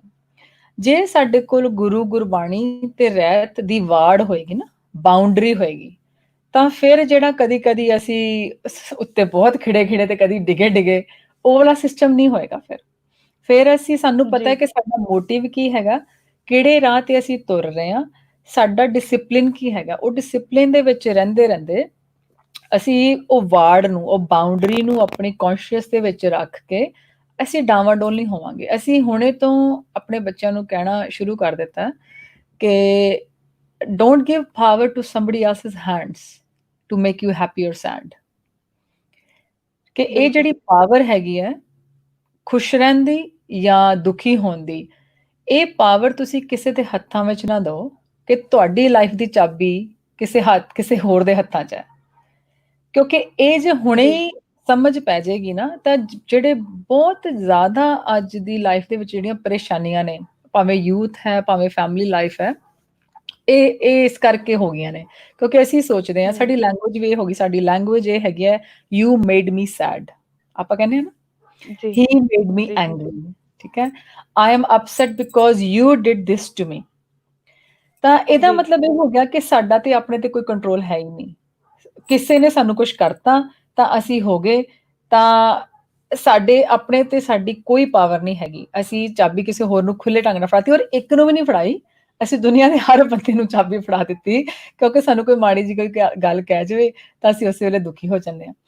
ਤਾਂ ਅਸੀਂ ਇਹ ਜੀ ਬੜਾ ਸਟਰੋਂਗਲੀ ਕਹਿਣਾ ਸ਼ੁਰੂ ਕਰ ਦਿੱਤਾ ਕਿ ਤੁਸੀਂ ਆਪਣੀ ਜ਼ਿੰਦਗੀ ਦੀ ਚਾਬੀ ਸਿਰਫ ਗੁਰੂ ਦੇ ਹੱਥ 'ਚ ਫੜਾਓ, ਠੀਕ ਹੈ? ਗੁਰੂ ਦਿੱਤੀ ਜੀ ਸੇਧ ਤੁਹਾਨੂੰ ਮਿਲੇ, ਔਰ ਤੁਸੀਂ ਉਹਦੇ ਅਕੋਰਡਿੰਗਲੀ ਤੁਸੀਂ ਇੱਕ ਚੜ੍ਹਦੀ ਕਲਾ ਵਾਲਾ ਜੀਵਨ ਬਤੀਤ ਕਰੋ।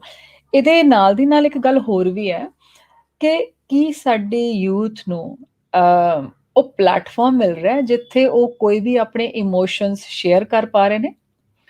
ਜਦੋਂ ਵੀ ਕੋਈ ਮੰਨ ਲਓ ਕੋਈ ਅਪਸ ਐਂਡ ਡਾਊਨਸ ਕਿਸੇ ਦੀ ਲਾਈਫ 'ਚ ਆਏ ਨੇ, ਕਿਸੇ ਏਜ 'ਚ ਵੀ ਆ ਸਕਦੇ ਨੇ, ਪਰ ਯੂਥ ਇੱਕ ਐਸਾ ਹੈਗਾ ਜਿੱਥੇ ਜਜਮੈਂਟਸ ਕਾਫੀ ਆ ਜਾਂਦੀਆਂ ਨੇ ਕਿ ਇਹ ਜਵਾਨੀ ਹੈ ਜੀ ਜਾਂ ਇਹਨਾਂ ਨੂੰ ਸਮਝ ਨਹੀਂ ਹੈਗੀ।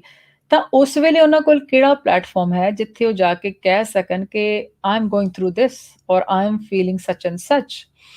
ਉਹਨਾਂ ਦੇ ਪੇਰੈਂਟਸ ਕੀ ਉਹ ਸੁਣਨ ਨੂੰ ਤਿਆਰ ਨੇ? ਕਿਉਂਕਿ ਸਭ ਤੋਂ ਕਲੋਜ਼ ਤਾਂ ਉਹੀ ਹੈ ਰਿਲੇਸ਼ਨਸ਼ਿਪ ਉੱਥੇ ਘਰ, ਜਾਂ ਉਹਨਾਂ ਦੇ ਜਾਂ ਐਲਡਰ ਬ੍ਰਦਰ ਸਿਸਟਰ ਨੇ, ਜਾਂ ਕੋਈ ਵੀ ਘਰ 'ਚ ਰਿਲੇਸ਼ਨਸ਼ਿਪ ਹੈਗਾ, ਦਾਦਾ ਨਾਨੀ, ਚਾਚਾ ਤਾਇਆ, ਜਿੰਨੇ ਵੀ ਆਪਣੇ ਕਲੋਜ਼ ਰਿਲੇਸ਼ਨਸ਼ਿਪਸ ਹੁੰਦੇ ਨੇ।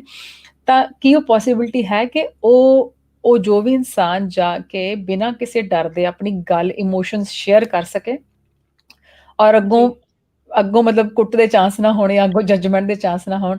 ਜੇ ਤਾਂ ਇਹ ਪੋਸੀਬਿਲਿਟੀ ਜੀ ਹੈਗੀ ਹੈ ਤਾਂ ਮੈਨੂੰ ਇਦਾਂ ਲੱਗਦਾ ਹੈ ਕਿ ਉਹ ਯੂਥ ਦੀ ਜਿਹੜੀ ਮੈਂਟਲ ਸਟੇਟ ਹੈਗੀ ਹੈ ਨਾ, ਉਹ ਬਹੁਤ ਪੋਜ਼ਿਟਿਵ ਰਹੇਗੀ, ਕਿਉਂਕਿ ਉਹਨਾਂ ਨੂੰ ਡਰ ਨਹੀਂ ਹੈਗਾ। ਔਰ ਉਹਦਾ ਸਭ ਤੋਂ ਵੱਡਾ ਫਾਇਦਾ ਇਹ ਹੋਏਗਾ ਕਿ ਉਹ ਯੂਥ ਬਾਹਰ ਨਹੀਂ ਭੱਜੇਗਾ। ਉਹ ਬਾਹਰ ਜੀ ਭੱਜਦਾ ਏ ਕੁਛ ਕੰਫਰਟ ਲੱਭਦਾ, ਉਹ ਕੰਫਰਟ ਲੱਭਦਾ ਜਿਹੜਾ ਜੀ ਉਹਨੂੰ ਸ਼ਾਇਦ ਨਹੀਂ ਮਿਲ ਰਿਹਾ। ਜਦੋਂ ਉਹਨੂੰ ਘਰੋਂ ਕੰਫਰਟ ਮਿਲਣ ਲੱਗ ਜਾਏਗਾ ਤਾਂ ਉਸ ਵੇਲੇ ਉਹਨੂੰ ਲੋੜ ਨਹੀਂ ਹੈਗੀ ਬਾਹਰੋਂ ਕਿਸੇ ਨੂੰ ਟੈਂਪਰੇਰੀ ਉਹ ਰਿਸ਼ਤੇ ਲੱਭਣ ਦੀ, ਜਿਹਦੇ 'ਚ ਉਹ ਫਿਰ ਕੰਫਰਟ ਭਾਲਦਾ। ਤਾਂ ਉਹ ਕਾਫੀ ਵਾਰ ਕਈ ਵਾਰ ਫਿਰ ਆਪਣੀ ਲਾਈਫ ਦੇ ਵਿੱਚ ਉਸ ਚੀਜ਼ ਦਾ ਨੈਗੇਟਿਵ ਇਫੈਕਟ ਵੀ ਹੁੰਦਾ। ਤਾਂ ਦੋ ਗੱਲਾਂ ਜੀ ਇਹਦੇ 'ਚ ਆਪਾਂ ਬਸ ਰੈਪ ਅਪ ਕਰੀਏ ਕਿ ਇੱਕ ਤਾਂ ਉਹਨਾਂ ਦੀ ਫਾਊਂਡੇਸ਼ਨ ਹੁਣੇ ਤੋਂ ਹੀ ਅਸੀਂ ਆਪਣੇ ਬੱਚਿਆਂ ਦੀ, ਕਿ ਉਹਨਾਂ ਨੂੰ ਜੀ ਅਸੀਂ ਫਾਊਂਡੇਸ਼ਨ ਸਟਰੋਂਗ ਬਣਾਈਏ, ਉਹਨਾਂ ਨੂੰ ਪਤਾ ਹੋਏ ਮੇਰਾ ਮਿਸ਼ਨ ਕੀ ਹੈ ਹਿਊਮਨ ਲਾਈਫ ਦਾ, ਤੇ ਮੇਰੇ ਗੁਰੂ ਨੇ ਮੈਨੂੰ ਗੁਰਬਾਣੀ ਦਿੱਤੀ ਹੈ, ਕਿਸ ਪਰਪਸ ਲਈ ਦਿੱਤੀ ਹੈ, ਮੇਰਾ ਬਹੁਤ ਇੱਕ ਸਟਰੋਂਗ ਫਾਊਂਡੇਸ਼ਨ ਬਣ ਰਿਹਾ। ਤਾਂ ਮੇਰੀ ਰਹਿਤ ਜਿਹੜਾ ਇੱਕ ਵਾੜ ਹੈਗੀ ਹੈ, ਮੇਰੀ ਇੱਕ ਬਾਉਂਡਰੀ ਹੈਗੀ ਹੈ ਮੇਰੀ, ਜਿਹਨੇ ਮੈਨੂੰ ਬਚਾ ਕੇ ਰੱਖਣਾ। ਔਰ ਨਾਲ ਦੀ ਨਾਲ ਇੱਕ ਪਲੇਟਫਾਰਮ ਆਫਰ ਕਰੀਏ ਆਪਾਂ, ਜਿੱਥੇ ਕਿ ਉਹ ਡਾਵਾਂਡੋਲ ਹੋਣ ਦੀ ਬਜਾਏ ਆ ਕੇ ਆਪਣਾ ਦੁੱਖ ਸਾਂਝਾ ਕਰ ਸਕਣ, ਕਿਉਂਕਿ ਵੀ ਆਲ ਗੋ ਥਰੂ ਦਿਸ। ਆਪਾਂ ਜੀ ਆਪਾਂ ਲੰਘ ਗਏ ਜਾਂ ਹਾਲੇ ਉੱਥੇ ਪਹੁੰਚੇ ਨਹੀਂ, ਤਾਂ ਆਪਾਂ ਇਹ ਨਹੀਂ ਕਹਿ ਸਕਦੇ ਕਿ ਫਲਾਣਾ ਮਾੜਾ ਹੈ ਤੇ ਮੈਂ ਬਹੁਤ ਚੰਗਾ। ਜਜਮੈਂਟ ਨੂੰ ਜੀ ਇੱਕ ਪਾਸੇ ਰੱਖ ਕੇ ਜਦੋਂ ਅਸੀਂ ਕਿਸੇ ਦੇ ਦੁੱਖ ਵਿੱਚ ਦੁੱਖ ਮਿਲਾ ਕੇ ਉਹਦੀ ਇਮੋਸ਼ਨਸ ਨੂੰ ਸਮਝਣ ਦੀ ਕੋਸ਼ਿਸ਼ ਕਰਾਂਗੇ ਨਾ, ਤਾਂ ਉਹਦੇ ਤੇ ਸਾਡੇ ਪੰਥ ਵਿੱਚ ਇੱਕ ਬਹੁਤ ਵੱਡਾ ਇੱਕ ਸਟਰੋਂਗ ਪਲੇਟਫਾਰਮ ਬਣ ਜਾਏਗਾ, ਜਿੱਥੇ ਕਿ ਬੱਚਿਆਂ ਨੂੰ ਫਿਰ ਬਾਹਰ ਭੱਜਣ ਦੀ ਲੋੜ ਨਹੀਂ ਪਏਗੀ। ਜੀ ਪਿੰਜਤੁਨੀ ਤੁਸੀਂ ਹੁਣੇ ਇੱਕ ਗੱਲ ਕੀਤੀ ਕਿ ਅਸੀਂ ਕਿਸੇ ਤੇ ਆਸ ਰੱਖਦੇ ਹਾਂ ਕਿ ਉਹ ਸਾਨੂੰ ਖੁਸ਼ ਕਰੇ, ਹਨਾ?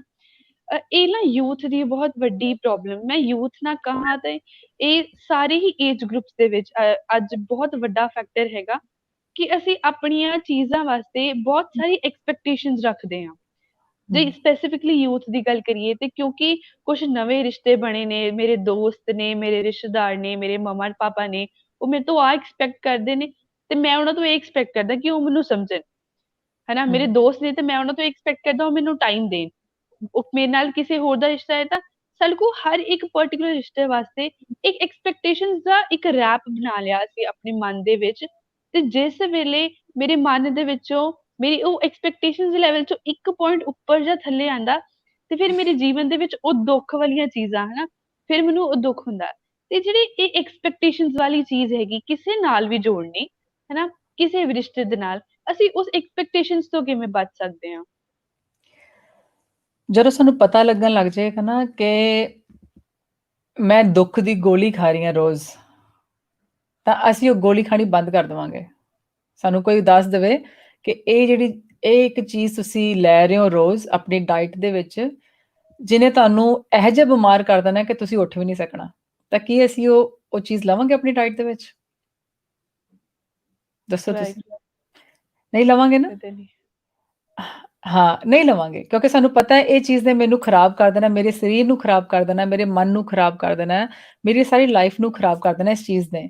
ਤਾਂ ਜੇ ਸਾਨੂੰ ਕੋਈ ਦੱਸ ਦੇਵੇ, ਇਹ ਕਲੀਅਰ ਸਾਨੂੰ ਸਮਝ ਲੱਗ ਜਾਵੇ, ਤਾਂ ਅਸੀਂ ਕਦੀ ਵੀ ਉਹ ਚੀਜ਼ ਨਹੀਂ ਖਾਵਾਂਗੇ ਜਾਂ ਕਦੀ ਵੀ ਉਹ ਚੀਜ਼ ਨੂੰ ਆਪਣੀ ਲਾਈਫ ਦੇ ਵਿੱਚ ਲਿਆਵਾਂਗੇ ਹੀ ਨਹੀਂ।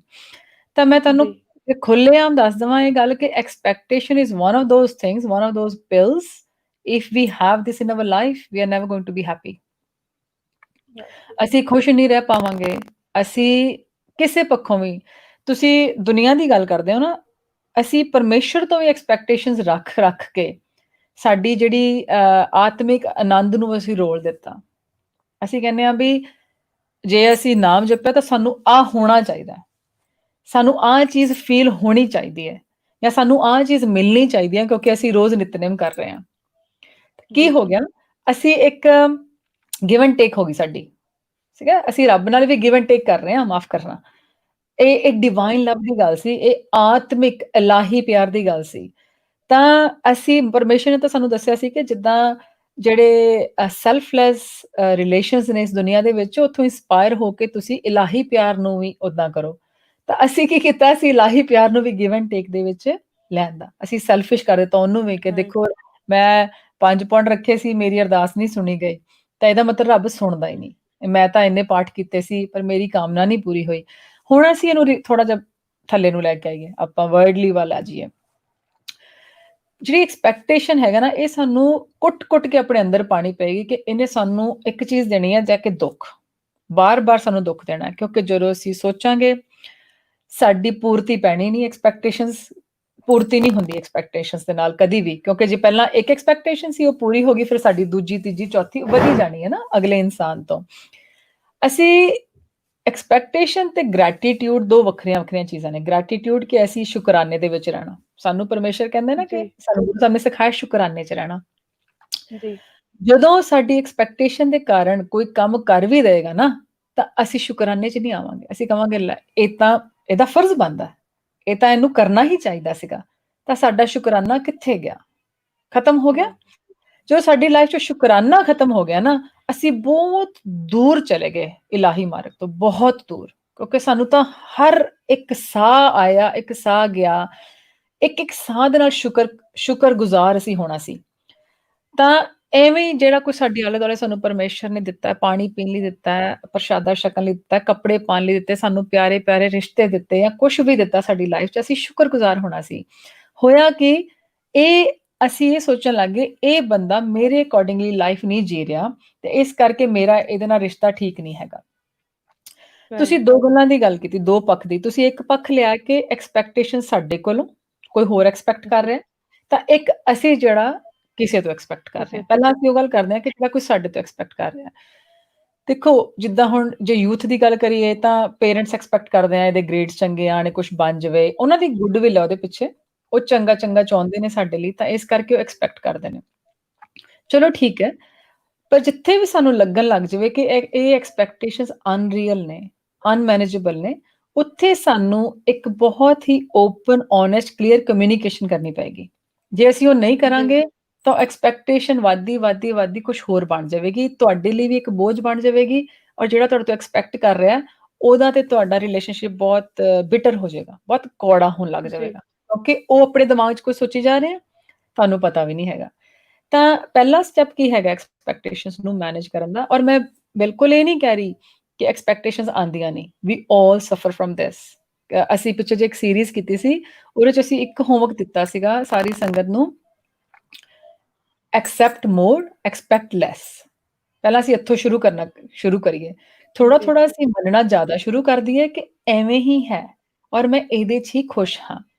ਤਾਂ ਦੂਸਰਾ, ਇਹ ਐਵੇਂ ਮੇਰੇ ਅਕੋਰਡਿੰਗਲੀ ਕੰਮ ਕਰੇ, ਉਹਨੂੰ ਅਸੀਂ ਘਟਾ ਦੇਣਾ, ਇਟਸ ਓਕੇ, ਉਹਦਾ ਆਪਣਾ ਢੰਗ ਵੀ ਹੋ ਸਕਦਾ।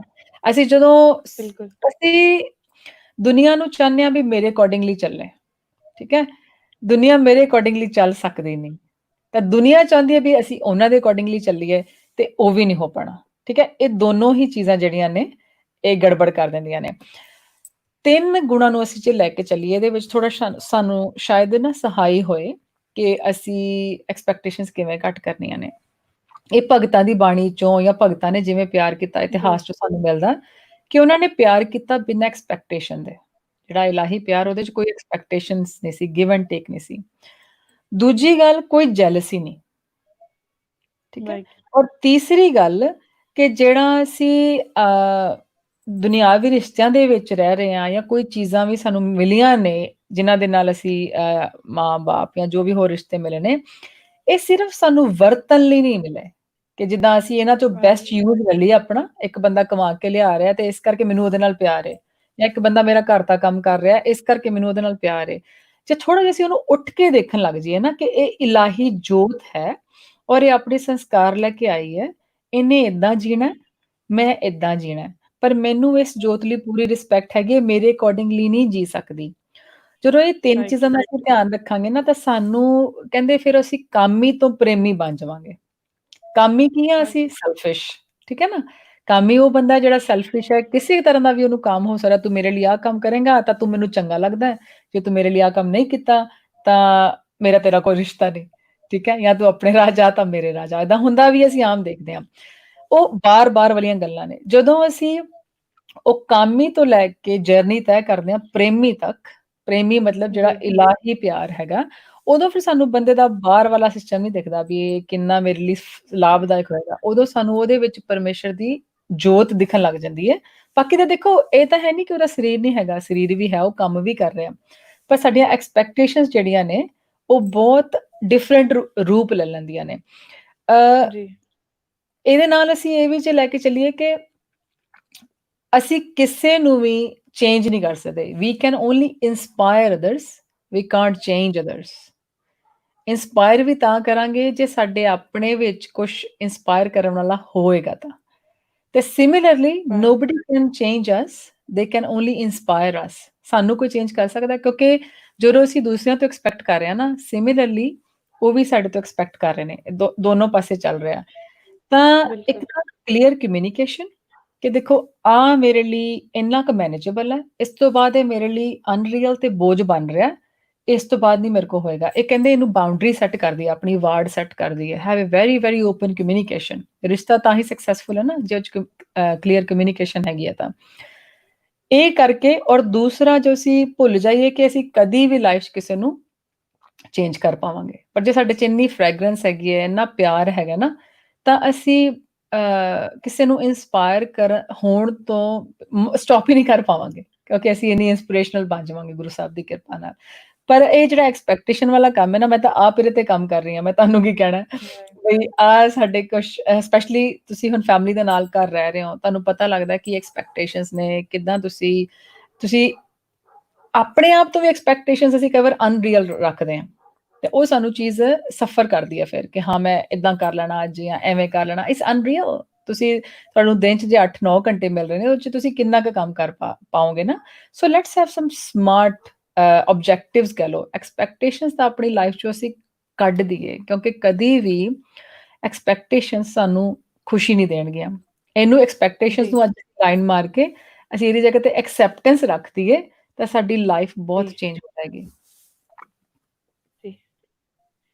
ਭੈਣ ਜੀ ਜਿਵੇਂ ਆਪ ਜੀ ਬੋਲਿਆ ਹੈ ਨਾ, ਐਕਸਪੈਕਟੇਸ਼ਨਸ ਕਰਕੇ ਅਸੀਂ ਆਪਣੀ ਲਾਈਫ ਦੇ ਵਿੱਚ ਇੱਕ ਅਜਿਹਾ ਜਾਲ ਬਣਾ ਲਿਆ ਜਿਹਦੇ ਵਿੱਚ ਅਸੀਂ ਇਹ ਤੈਅ ਹੈ ਕਿ this is a pill of your pain, your suffering, ਹੈ ਨਾ। ਜੀ ਤੇ ਅਸੀਂ ਜੇਕਰ ਗੱਲ ਕਰੀਏ ਭੈਣ ਜੀ, ਫਿਰ ਨਾ ਇੱਥੋਂ ਇੱਕ ਚੀਜ਼ ਨਿਕਲ ਕੇ ਆਉਂਦੀ ਹੈ ਕਿ ਜਿਹੜਾ ਯੂਥ ਹੈ ਨਾ ਅੱਜ ਕੱਲ੍ਹ, ਹੁਣ ਮੈਨੂੰ ਪਤਾ ਹੈਗਾ ਕਿ ਮੇਰੀ ਉਸ ਬੰਦੇ ਨਾਲ ਐਕਸਪੈਕਟੇਸ਼ਨਸ ਪੂਰੀਆਂ ਨਹੀਂ ਹੋਈਆਂ ਜਾਂ ਫਿਰ ਉਹਦੇ ਨਾਲ ਮੇਰੀ ਗੱਲ ਨਹੀਂ ਹੋਈ, ਤੇ ਅਸੀਂ ਕੀ ਕੀਤਾ, ਅਸੀਂ ਉਹਨਾਂ ਦੇ ਵਰਕ ਨਹੀਂ ਕੀਤਾ, ਅਸੀਂ ਉਸ ਐਕਸਪੈਕਟੇਸ਼ਨਸ ਨੂੰ ਛੱਡ ਕੇ ਅਸੀਂ ਆਪਣਾ ਘੇਰਾ ਛੋਟਾ ਕਰ ਲਿਆ, ਹੈਨਾ। ਅਸੀਂ ਕੀ ਕੀਤਾ, ਅਸੀਂ ਵੱਡੇ ਪਰਿਵਾਰਾਂ 'ਚ ਜਦੋਂ ਰਹਿੰਦੇ ਸੀਗੇ, ਹਨਾ, ਇੱਕ ਦੂਜੇ ਦੇ ਦੁੱਖ ਸੁੱਖ ਸਾਂਝੇ ਹੋਣੇ, ਇੱਕ ਵੇਲੇ ਇਕੱਠੇ ਬਹਿਣਾ ਪਰਿਵਾਰ ਨੇ, ਕਿਤੇ ਸਾਖੀਆਂ ਸੁਣਨੀਆਂ, ਕਿਤੇ ਗੁਰੂ ਦੀ ਗੱਲ ਹੋਣੀ, ਜਾਂ ਜਿਵੇਂ ਵੀ ਜਿਸ ਘਰ ਦਾ ਜਿਸ ਟ੍ਰੈਡੀਸ਼ਨ ਦੇ ਵਿੱਚ ਉਹ ਰਹਿੰਦੇ ਸੀ, ਹਨਾ, ਉਹਨੂੰ ਨਾ ਫੋਲੋ ਕਰਨਾ। ਹੁਣ ਇੱਕ ਦੂਜੇ ਦੇ ਰਿਸ਼ਤੇ ਵਿੱਚ ਅਸੀਂ ਬੌਂਡਿੰਗ ਨਹੀਂ ਬਣਾ ਪਾਏ। ਅਸੀਂ ਕੀ ਕੀਤਾ, ਅਸੀਂ ਪਰਿਵਾਰ ਛੋਟੇ ਕਰ ਲਏ, ਅਸੀਂ ਨਿਊਕਲੀਅਰ ਫੈਮਿਲੀ 'ਚ ਆ ਗਏ। ਨਿਊਕਲੀਅਰ ਫੈਮਿਲੀ ਤੋਂ ਕਰਦੇ ਕਰਦੇ ਵੀ ਅਸੀਂ ਹੁਣ ਸਿੰਗਲ ਰਹਿਣਾ ਸ਼ੁਰੂ ਕਰ ਦਿੱਤਾ।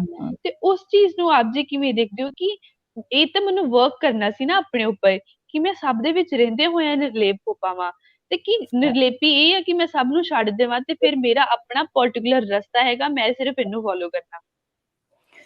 ਇਹਦੇ ਨਾ ਕਾਫੀ ਕਾਰਨ ਆਪਾਂ ਜੇ ਸੋਚੀਏ ਤਾਂ ਕਾਫੀ ਕਾਰਨ ਇਹਦੇ ਹੋ ਸਕਦੇ ਨੇ। ਹੁਣ ਸਾਡੀ ਸਰਕਲ 'ਚ ਵੀ ਕਾਫੀ ਇਸ ਤਰ੍ਹਾਂ ਨੇ ਜਿਨ੍ਹਾਂ ਨੇ ਉਹ ਲਾਈਫ ਸਟਾਈਲ ਚੂਜ਼ ਕੀਤਾ।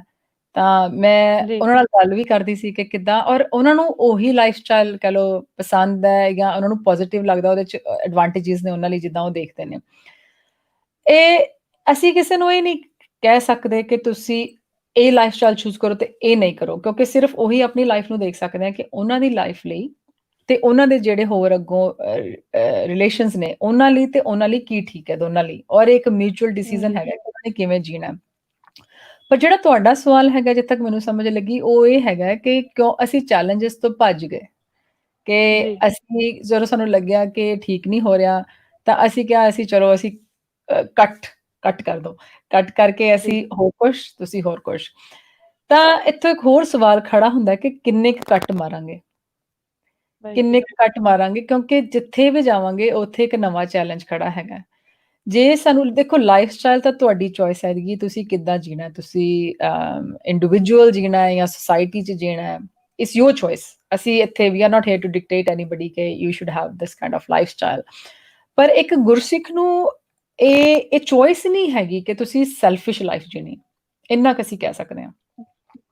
ਵੀ don't have a choice right to live selfish lifestyle. ਸਾਨੂੰ ਗੁਰੂ ਸਾਹਿਬ ਨੇ ਕਿਹਾ ਵੀ ਤੁਸੀਂ ਮਨੁੱਖਤਾ ਲਈ ਜੀ ਰਹੇ ਹੋ ਨਾ, ਇੱਕ ਖਾਲਸਾ ਜਿਹੜਾ ਹੈਗਾ ਤਿਆਰ ਬਰ ਤਿਆਰ ਹੈਗਾ, ਇਹ ਸਿਰਫ ਆਪਣੇ ਲਈ ਜੀਣ ਲਈ ਨਹੀਂ, ਇਹ ਮਨੁੱਖਤਾ ਲਈ ਜੀਣ ਲਈ ਹੈਗਾ ਨਾ। ਜਿਹੜੇ ਹੁਣ ਦੇਖੋ ਅੱਜ ਦੀ ਦੁਨੀਆ, ਅੱਜ ਦੇ ਸਿਚੁਏਸ਼ਨ ਦੇ ਵਿੱਚ ਵੀ ਖਾਲਸਾ ਥਾਂ ਥਾਂ ਜਾ ਕੇ ਲੰਗਰ ਵੰਡ ਰਿਹਾ ਹੈ, ਥਾਂ ਥਾਂ ਜਾ ਕੇ ਜਿੱਥੇ ਕਿਤੇ ਕੋਈ ਹਿਊਮਨ ਰਾਈਟਸ ਦੀ ਵੀ ਗੱਲ ਹੈਗੀ ਹੈ ਤਾਂ ਉਹ ਖੁੱਲ੍ਹੇਆਮ ਜਾ ਜੀ ਕੇ ਖਾਲਸਾ ਕਰ ਰਿਹਾ ਜੇ ਤਿਆਰ ਬਰ ਤਿਆਰ। ਜੇ ਉੱਥੇ ਅਸੀਂ ਜੀ ਸਿੰਗਲਟਨ ਲਾਈਫਸਟਾਈਲ ਲੈ ਲੈਂਦੇ ਤਾਂ ਬਹੁਤ ਮੁਸ਼ਕਲ ਹੋ ਜਾਣਾ ਸੀ ਉਸ ਵਿਜ਼ਨ ਨੂੰ ਅਚੀਵ ਕਰਨਾ, ਰਾਈਟ?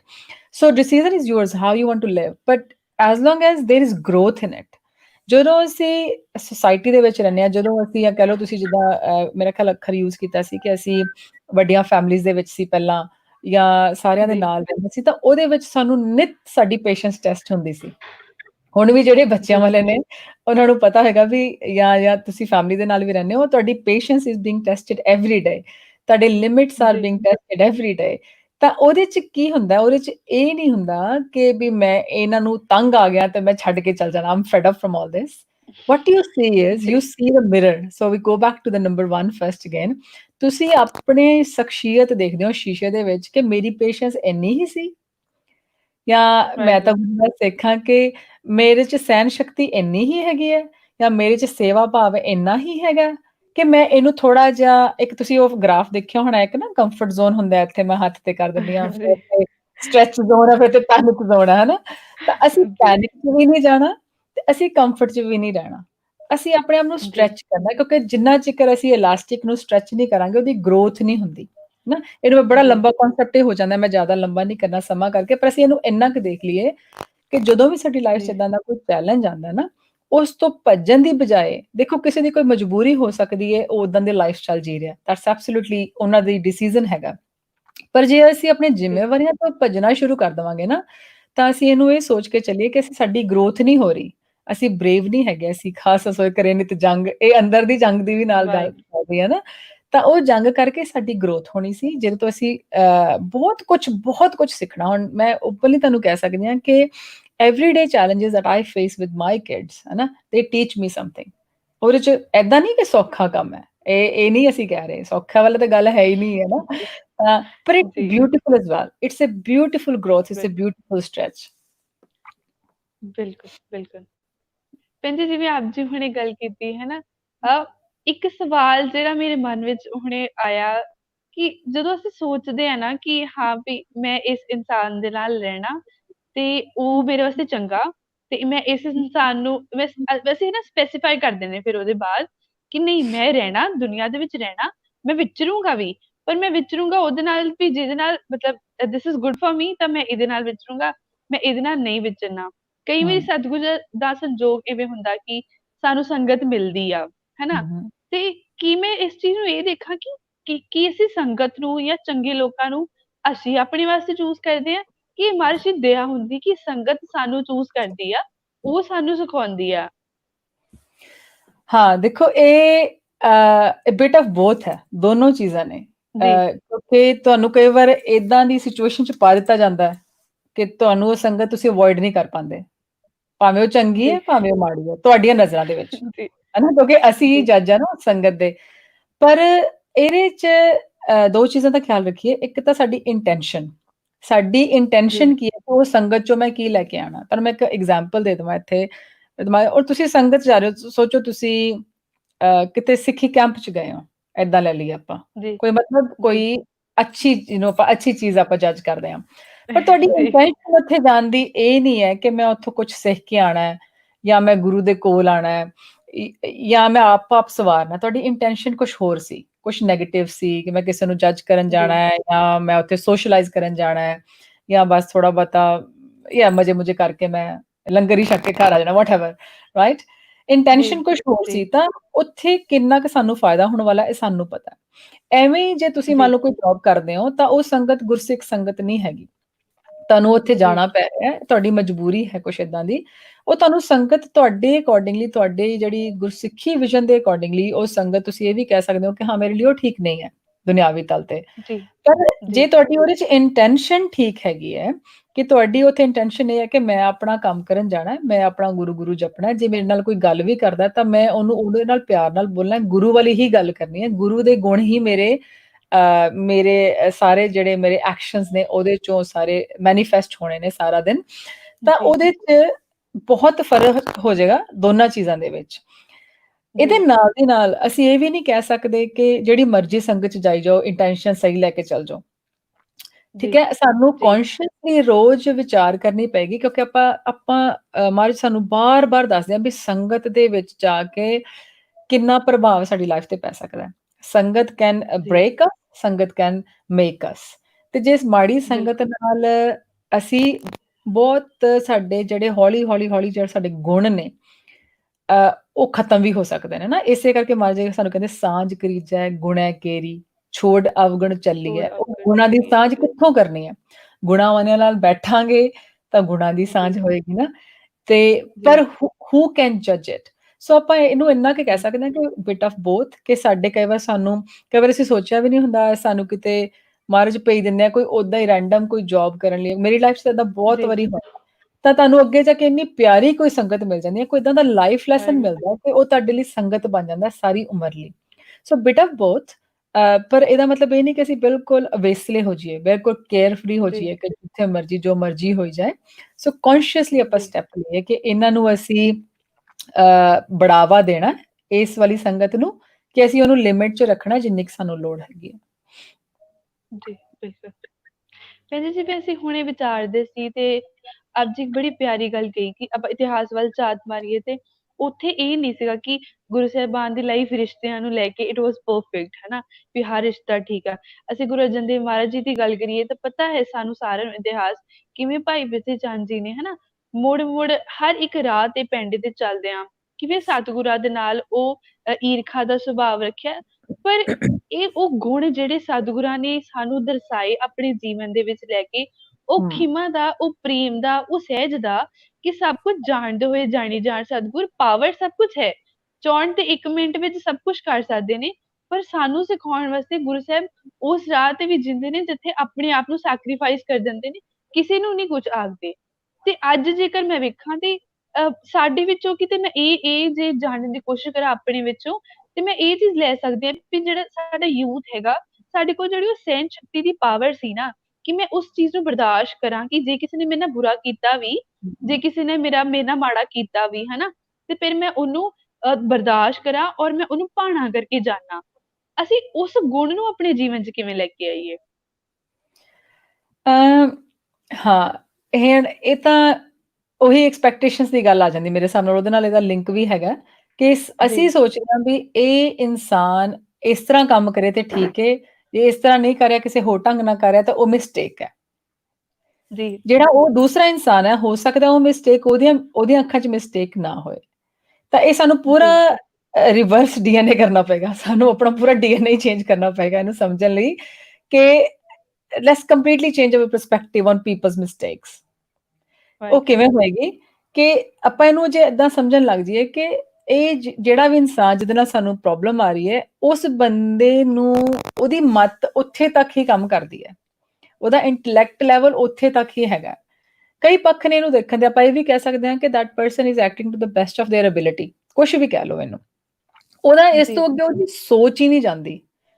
ਤਾਂ ਸਾਡੀ ਕਾਫ਼ੀ ਹੱਦ ਤੱਕ ਜਿਹੜਾ ਸਾਨੂੰ ਗੁੱਸਾ ਆਉਂਦਾ, ਫਰਸਟ੍ਰੇਸ਼ਨ ਆਉਂਦੀ ਹੈ ਦੂਸਰੇ ਤੋਂ, ਉਹ ਘਟਣ ਲੱਗ ਜਾਏਗੀ ਕਿਉਂਕਿ ਸਾਨੂੰ ਉਹਦਾ ਜੀ, ਸਾਨੂੰ ਉਹਦਾ how can I put it, ਮੈਂ ਇਹ ਵੀ ਨਹੀਂ ਕਹਿੰਦੀ ਲਾਚਾਰਪੁਣਾ, ਉਹਦਾ ਕਹਿ ਲਓ ਵੀ ਉਹਦੀ ਮਜਬੂਰੀ ਸਾਨੂੰ ਦਿਖਣ ਲੱਗ ਜਾਏਗੀ।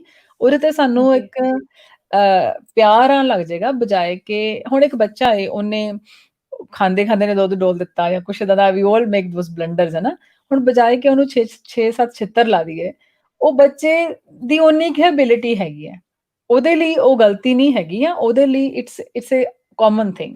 ਜਦੋਂ ਅਸੀਂ ਏਦਾਂ ਸੋਚਣ ਲੱਗ ਜਾਂਗੇ ਕਿ ਦੂਸਰੇ ਬੰਦੇ ਦੀ ਉਹਦਾ ਲੈਵਲ ਉਹਨਾਂ ਕੀ ਹੈਗਾ, ਉਹਦੇ ਤੋਂ ਅਸੀਂ ਐਕਸਪੈਕਟੇਸ਼ਨਸ ਘਟਾ ਦਈਏ, ਉਹਦੀਆਂ ਮਿਸਟੇਕਸ ਸਾਨੂੰ ਮਿਸਟੇਕਸ ਨਹੀਂ ਲੱਗਣੀਆਂ, ਫਿਰ ਸਗੋਂ ਸਾਨੂੰ ਉਹਦੇ ਨਾਲ ਪਿਆਰ ਆਏਗਾ ਕਿ ਮੈਂ ਇਹਨੂੰ ਸਮਝਾਵਾਂ ਪਿਆਰ ਦੇ ਨਾਲ। ਤਾਂ ਜਿੱਦਾਂ ਤੁਸੀਂ ਪਹਿਲਾਂ ਜੀ ਗੱਲ ਕੀਤੀ ਕਿ ਇੱਥੇ ਵੀ ਉਹੀ ਟੁੱਕਦੀ ਹੈਗੀ ਹੈ ਕਿ ਅਸੀਂ ਰਿਸ਼ਤੇ ਖਤਮ ਕਰਨ ਲੱਗਣ ਲੱਗ ਗਏ ਕਿ ਕਿਉਂਕਿ ਅਗਲਾ ਬੰਦਾ ਮੇਰੇ ਅਕੋਰਡਿੰਗਲੀ ਨਹੀਂ ਚੱਲ ਰਿਹਾ, ਮਿਸਟੇਕਸ ਕਰ ਰਿਹਾ, ਤਾਂ ਅਸੀਂ ਕਿੰਨੇ ਕੁ ਰਿਸ਼ਤੇ ਖਤਮ ਕਰਾਂਗੇ ਕਿਉਂਕਿ ਅਗਲੇ ਦੀਆਂ ਗਲਤੀਆਂ ਨੇ, ਕਿਉਂਕਿ ਉਹ ਗਲਤੀਆਂ ਮੇਰੀਆਂ ਅੱਖਾਂ ਦੇ ਵਿੱਚ ਗਲਤੀਆਂ ਨੇ। And I think in my eyes it's only gives us opportunity to self check again. ਜਦੋਂ ਇਦਾਂ ਦੀ ਕੋਈ ਗੱਲ ਜੀ ਹੁੰਦੀ ਹੈ ਕਿ ਸਾਡੇ 'ਚ ਕੋਈ ਟੋਲਰੈਂਸ ਹੈਗੀ ਹੈ, ਕਿ ਕਿੰਨੀ ਕੁ ਸਾਨੂੰ ਮਹਾਰਾਜ ਨੇ ਟੋਲਰੈਂਸ, ਜਿਹੜੀ ਟੋਲਰੈਂਸ ਦੀ ਬਾਰ-ਬਾਰ ਆਪਾਂ ਗੱਲ ਕਰਦੇ ਹੈਗੇ ਆ, ਤਾਂ ਸਾਡੇ ਵਿੱਚ ਕਿੰਨੀ ਕੁ ਟੋਲਰੈਂਸ ਹੈਗੀ ਹੈ, ਕਿੰਨੀ ਕੁ ਐਕਸੈਪਟੈਂਸ ਆ ਰਹੀ ਹੈਗੀ ਹੈ ਸਾਡੇ ਦੇ ਵਿੱਚ ਦੂਸਰਿਆਂ ਦੇ ਪ੍ਰਤੀ, ਕਿ ਜੀ ਅਸੀਂ ਰਿਐਕਟ ਕਰਨਾ ਬੰਦ ਕਰ ਦਈਏ। So we have come a very reactive Panth, reactive society. ਉਹ ਕੀ ਹੈਗਾ, ਕਿਸੇ ਜੀ ਨੇ ਕੁਛ ਕਿਹਾ ਤਾਂ ਰਿਐਕਟ ਨੂੰ ਅਸੀਂ ਤੋੜ ਕੇ ਕਰੀਏ ਤਾਂ ਰੀਐਕਟ, ਠੀਕ ਹੈ। ਜੀ ਅਸੀਂ ਵੀ ਉਹੀ ਕਰ ਰਹੇ ਹਾਂ ਜੋ ਉਹਨੇ ਕੀਤਾ, we are repeating the same act. ਪਰ ਅਸੀਂ ਇਹ ਜੀ ਕਰਨਾ ਨਹੀਂ ਸੀ। ਅਸੀਂ ਕੀ ਬਿਲਕੁਲ ਕਰਨਾ ਸੀ, ਜੇ ਹਾਂ, ਮੈਂ ਇਹ ਨਹੀਂ ਕਹਿ ਰਹੀ ਕਿ ਸਾਰੀਆਂ ਮਿਸਟੇਕਸ ਨੂੰ ਆਪਾਂ ਇਗਨੋਰ ਕਰਨਾ ਸ਼ੁਰੂ ਕਰ ਦਈਏ। ਜੇ ਕੋਈ ਗੱਲ ਸਾਨੂੰ ਅਫੈਕਟ ਕਰ ਰਹੀ ਹੈ ਲਾਈਫ ਦੇ ਵਿੱਚ, ਤਾਂ ਉਹਨੂੰ ਅਸੀਂ ਰਿਸਪੌਂਡ ਕਰੀਏ। ਰਿਸਪੌਂਡ ਤੇ ਰਿਐਕਟ 'ਚ ਜੀ ਬਹੁਤ ਫ਼ਰਕ ਹੈ। ਉਹਨੂੰ ਕੌਨਸ਼ੀਅਸਲੀ ਸੋਚੀਏ, ਉਹਦਾ ਬੈਲੈਂਸਡ ਵਿਊ ਪੁਆਇੰਟ ਲਿਆਈਏ।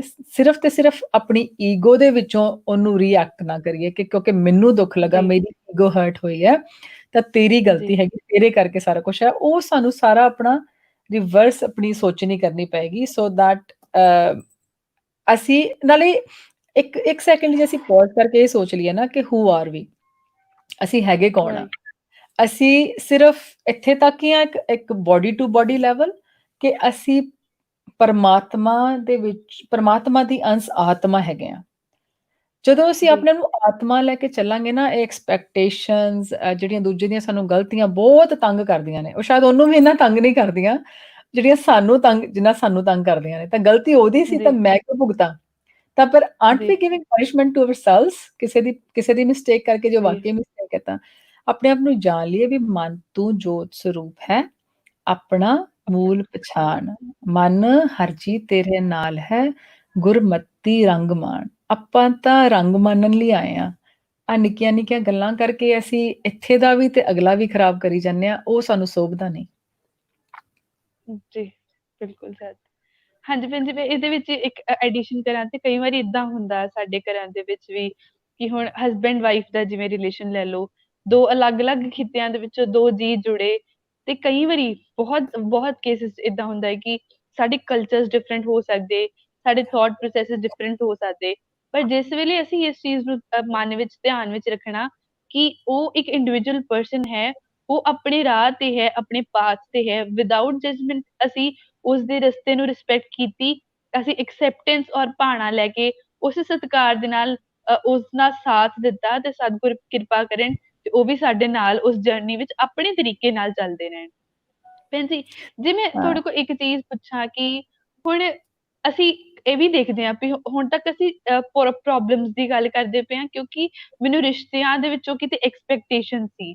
ਕਈ ਵਾਰੀ ਨਾ ਇਹ ਵੀ ਚੀਜ਼ ਹੁੰਦੀ ਆ ਕਿ ਮੈਨੂੰ ਕੋਈ ਪ੍ਰੋਬਲਮ ਹੀ ਨਹੀਂ ਆ, ਮੈਂ ਆਪਣੇ ਰਿਸ਼ਤਿਆਂ ਨੂੰ ਲੈ ਕੇ ਮੈਂ ਬਹੁਤ ਖੁਸ਼ ਹਾਂ, everything is perfect in my life, everything is going on ਪੇਸ, ਮੈਨੂੰ ਸਾਰੇ ਲੋਕ ਨੇ ਮੇਰੇ ਆਸ-ਪਾਸ ਮੈਨੂੰ ਬਹੁਤ ਪਿਆਰ ਕਰਦੇ ਨੇ, ਮੈਂ ਉਹਨਾਂ ਨੂੰ ਪਿਆਰ ਕਰਦੀ ਹਾਂ, ਤੇ ਲਾਈਫ ਇਜ਼ ਗੋਇੰਗ ਪਰਫੈਕਟ, ਹਨਾ। ਤਾਂ ਫਿਰ ਕੀ ਹੁੰਦਾ ਕਿ ਫਿਰ ਅਸੀਂ ਉਸ ਅਟੈਚਮੈਂਟ ਔਰ ਮੋਹ ਦੇ ਵਿੱਚ ਫਸ ਜਾਂਦੇ ਹਾਂ ਕਿ ਸੰਪੂਰਨ ਜ਼ਿੰਦਗੀ ਇਹ ਚੀਜ਼ਾਂ ਇਵੇਂ ਰਹਿਣਗੀਆਂ। ਸਿਰਫ ਅਟੈਚਮੈਂਟ ਹੀ ਨਹੀਂ, ਫਿਰ ਸਾਡੇ ਜਿਹੜੇ ਬਾਕੀ ਵਿਕਾਰ ਨੇ, ਹਾਂ ਸਾਨੂੰ ਮੇਬੀ ਕਦੀ ਕ੍ਰੋਧ ਨਾ ਆਵੇ ਕਿਉਂਕਿ ਸਾਡਾ ਰਿਲੇਸ਼ਨ ਅੱਛਾ ਚੱਲ ਰਿਹਾ ਆ, ਹਨਾ, ਬਾਕੀ ਚੀਜ਼ਾਂ, ਪਰ ਮੇਰਾ ਕਈ ਵਾਰੀ ਮੈਂ ਕਾਮ ਵਸ ਹੋ ਕੇ ਉਸ ਚੀਜ਼ ਵਾਸਤੇ ਜ਼ਿਆਦਾ ਵੱਧ ਜਾਣਾ। ਕਈ ਵਾਰੀ ਮੈਨੂੰ ਏਦਾਂ ਲੱਗਦਾ ਕਿ ਨਹੀਂ ਬਸ ਦਿਸ ਇਜ਼ ਮਾਈ ਲਾਈਫ, ਫਿਰ ਆਪਣਾ ਜਿਹੜਾ ਅਸਲ ਫੋਕਸ ਹੈਗਾ ਅਸੀਂ ਉਸ ਪ੍ਰੇਮ ਮੋਹ ਦੇ ਵਿੱਚ ਜੰਜਾਲ 'ਚ ਵੱਧ ਜਾਂਦੇ। ਫਿਰ ਮੈਨੂੰ ਉਹ ਏਦਾਂ ਲੱਗਦਾ ਕਿ ਹੁਣ ਸਭ ਕੁਛ ਦੁਨੀਆ ਜੋ ਕੁਛ ਵੀ ਹੈ ਨਾ, ਉਹ ਸਿਰਫ ਮੇਰੇ ਰਿਸ਼ਤੇ ਹੀ ਨੇ, ਬਾਕੀ ਕੁਛ ਨਹੀਂ ਦੁਨੀਆ 'ਚ। ਹੂੰ। ਹਾਂ, ਇਹਦੇ ਲਈ ਸਾਨੂੰ ਸੈਲਫ ਰਿਫਲੈਕਸ਼ਨ ਦੀ ਬਹੁਤ ਲੋੜ ਹੈ। ਬਾਰ-ਬਾਰ ਆਪਣਾ ਨੂੰ ਖੋਜਣਾ, ਬੰਦੇ ਖੋਜ ਦਿਲ ਹਰ ਰੋਜ਼, ਨਾ ਫਿਰ ਪਰੇਸ਼ਾਨੀ ਮਾਏ। ਉਹ ਖੋਜਣਾ ਦੋਨੋਂ ਪਾਸੇ ਹੀ ਹੈ। ਜੇ ਸਾਨੂੰ ਪਰੇਸ਼ਾਨੀਆਂ ਨੇ ਘਰ ਰਿਸ਼ਤਿਆਂ ਦੇ ਵਿੱਚ ਫਿਰ ਵੀ ਖੋਜਣਾ ਹੈ ਕਿ ਮੈਂ ਕੌਣ ਹਾਂ, ਮੈਂ ਕੀ ਕਰਨ ਆਇਆ। ਔਰ ਜੇ ਅਸੀਂ ਬਹੁਤ ਖੁਸ਼ ਹਾਂ ਤਾਂ ਵੀ ਖੋਜਣਾ ਹੈ। ਦੇਖੋ ਆਪਾਂ ਐਨਾਲੋਜੀ ਯੂਜ਼ ਕਰ ਸਕਦੇ ਹਾਂ, ਅਸੀਂ ਇੱਕ ਰਸਤੇ ਤੇ ਤੁਰ ਰਹੇ ਹਾਂ, ਵੀ ਆਰ ਟਰੈਵਲਰਸ, ਤਾਂ ਰਸਤੇ 'ਚ ਜਾਂਦੇ-ਜਾਂਦੇ ਮੈਨੂੰ ਤੁਸੀਂ ਮਿਲ ਗਏ ਜਾਂ ਮੈਨੂੰ ਕੋਈ ਹੋਰ ਮਿਲ ਜੀ, ਗਿਆ। ਏਦਾਂ ਟਰੈਵਲਰਸ ਜੀ, ਐਡ ਹੁੰਦੇ ਗਏ ਕਿਉਂਕਿ ਸਾਡੀ ਡੈਸਟੀਨੇਸ਼ਨ ਅਸੀਂ ਇੱਕ ਹੀ ਜਗ੍ਹਾ ਪਹੁੰਚਣਾ ਹੈਗਾ। ਤਾਂ ਉਹ ਟਰੈਵਲਰਸ ਦਾ ਕਿਸੇ ਦਾ ਕਿਸੇ ਨਾਲ ਪਿਆਰ ਹੋ ਗਿਆ, ਕਿਸੇ ਦੀ ਅਟੈਚਮੈਂਟ ਹੋ ਗਈ, ਕਿਸੇ ਨੇ ਕਿਸੇ ਨੂੰ ਧੱਕਾ ਵੀ ਮਾਰ ਦਿੱਤਾ, ਬੁਰਾ ਵਾਲਾ ਸਿਸਟਮ ਵੀ ਹੋ ਗਿਆ, ਕੋਈ ਨੈਗੇਟਿਵ ਹੋ ਗਏ, ਕੋਈ ਪੋਜ਼ਿਟਿਵ ਅਟੈਚਮੈਂਟਸ ਹੋ ਗਈਆਂ, ਨੈਗੇਟਿਵ ਮੈਮੋਰੀਜ਼ ਬਣ ਗਈਆਂ, ਪੋਜ਼ਿਟਿਵ ਵੀ ਬਣ ਗਈਆਂ। ਹੁਣ ਜਿਹੜਾ ਤਾਂ ਪੂਰਾ ਫੋਕਸਡ ਟਰੈਵਲਰ ਹੋਏਗਾ ਨਾ, ਉਹ ਇਹ ਨਹੀਂ ਕਹੇਗਾ ਕਿ ਹਾਂ ਮੈਨੂੰ ਇਹ ਰਾਹ ਹੀ ਮਿਲ ਗਏ ਨੇ ਤਾਂ ਹੁਣ ਮੈਂ ਇੱਥੇ ਹੀ ਬੈਠ ਜਾਵਾਂ। ਉਹਨੂੰ ਪਤਾ ਹੈ ਕਿ ਇਹਨਾਂ ਦੇ ਨਾਲ ਮੈਂ ਤੁਰ ਕੇ ਡੈਸਟੀਨੇਸ਼ਨ ਤੇ ਪਹੁੰਚਣਾ ਹੈ। ਠੀਕ ਹੈ?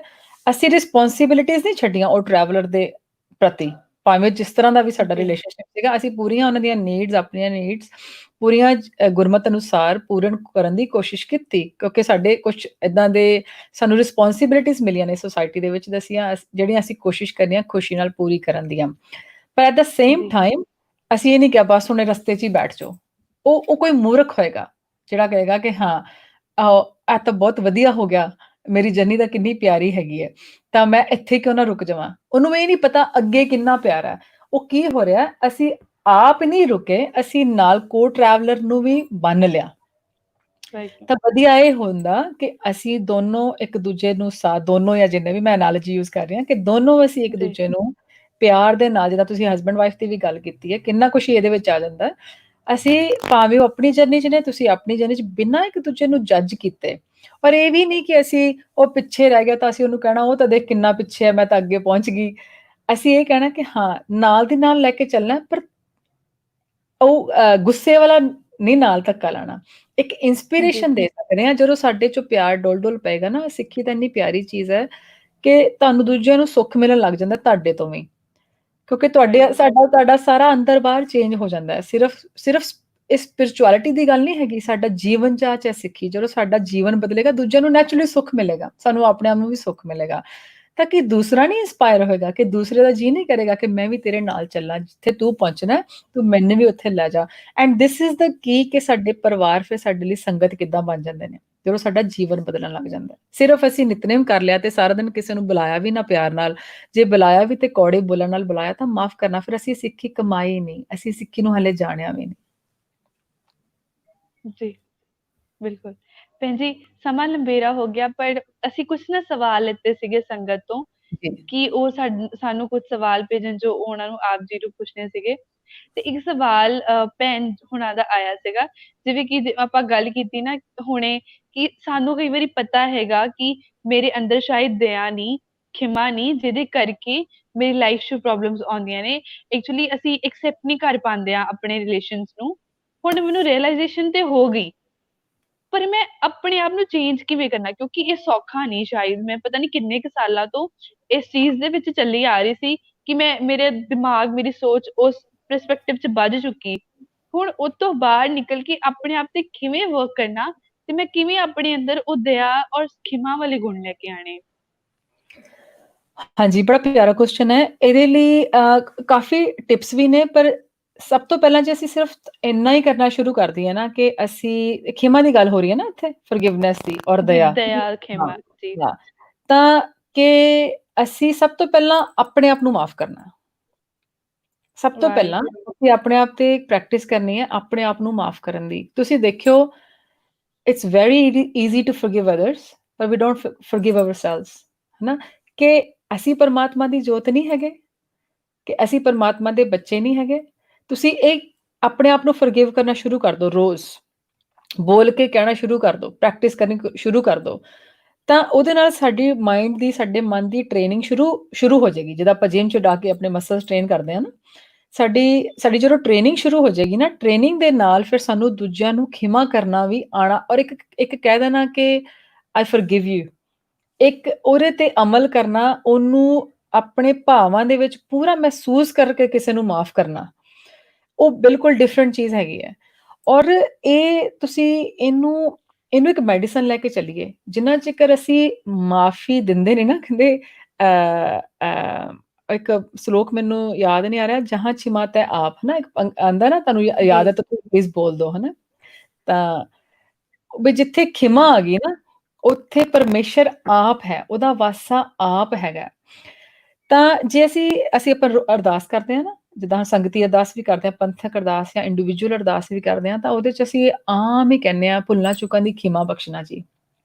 ਔਰ ਜੀ ਅਸੀਂ ਗਰੰਟੀ ਵੀ ਲੈ ਕੇ ਚੱਲਦੇ ਹਾਂ ਕਿ ਪਰਮੇਸ਼ਰ ਨੇ ਸਾਨੂੰ ਖਿਮਾ ਕਰ ਹੀ ਦੇਣਾ, ਠੀਕ ਹੈ?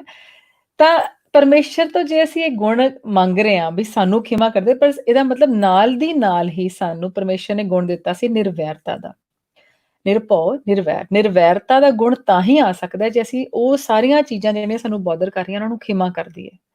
ਜਿੰਨਾ ਚਿਰ ਨਹੀਂ ਕਰਾਂਗੇ, ਸਾਡੇ ਮੋਢਿਆਂ ਤੇ ਇੱਕ ਬਹੁਤ ਭਾਰਾ ਬੈਗੇਜ ਹੈਗਾ, ਬਹੁਤ ਭਾਰ ਹੈਗਾ, ਜਿਹਨੂੰ ਅਸੀਂ ਲੈ ਕੇ ਆਪਣੀ ਲਾਈਫ 'ਚ ਚੱਲ ਰਹੇ ਹਾਂ। ਅਸੀਂ ਦੂਜੇ ਨੂੰ ਤਾਂ ਤੰਗ ਕਰਨਾ ਕਿ ਨਹੀਂ ਕਰਨਾ, ਜਿਹਨੂੰ ਅਸੀਂ ਮਾਫ਼ ਕੀਤਾ ਕਿ ਨਹੀਂ, ਪਰ ਅਸੀਂ ਆਪਣੇ ਆਪ ਨੂੰ ਐਵਰੀ ਡੇ ਅਸੀਂ ਦੁਖੀ ਕਰ ਰਹੇ ਹਾਂ ਬਿਕੋਜ਼ ਆਫ ਦੈਟ ਬੈਗੇਜ। ਜਿੱਦਣ ਅਸੀਂ ਉਹ ਜੀ ਬੈਗੇਜ ਚੁੱਕ ਕੇ ਥੱਲੇ ਰੱਖ ਦਿੱਤਾ, ਉਦਣ ਅਸੀਂ ਬਿਲਕੁਲ ਲਾਈਟ ਹੋ ਜਾਣਾ, ਅਸੀਂ ਪੀਸਫੁਲ ਹੋ ਜਾਣਾ, ਠੀਕ ਹੈ? ਇਹਨੂੰ ਵਿਜ਼ੂਅਲਾਈਜ਼ ਕਰੋ ਕਿ ਮੇਰੇ ਮੋਢਿਆਂ ਤੇ ਭਾਰ ਹੈਗਾ, ਜਿਨ੍ਹਾਂ ਨੇ ਵੀ ਕੁਐਸਚਨ ਪੁੱਛਿਆ ਕਿ ਮੇਰੇ ਮੋਢਿਆਂ ਤੇ ਭਾਰ ਹੈਗਾ, ਵੀ ਜੀ ਮੈਂ ਕਿਸੇ ਦਾ ਬੈਗੇਜ ਨਾਲ ਲੈ ਕੇ ਚੱਲ ਰਹੀ ਹਾਂ। ਅੱਜ ਮੈਂ ਉਹਨਾਂ ਨੂੰ, ਮੈਂ ਮੂੰਹ ਬੋਲ ਕੇ ਕਹਿ ਦੇਣਾ, ਜਾਂ ਮੈਂ ਤੈਨੂੰ ਮਾਫ਼ ਕੀਤਾ, ਮੈਂ ਤੈਨੂੰ ਜੀ ਮਾਫ਼ ਕੀਤਾ।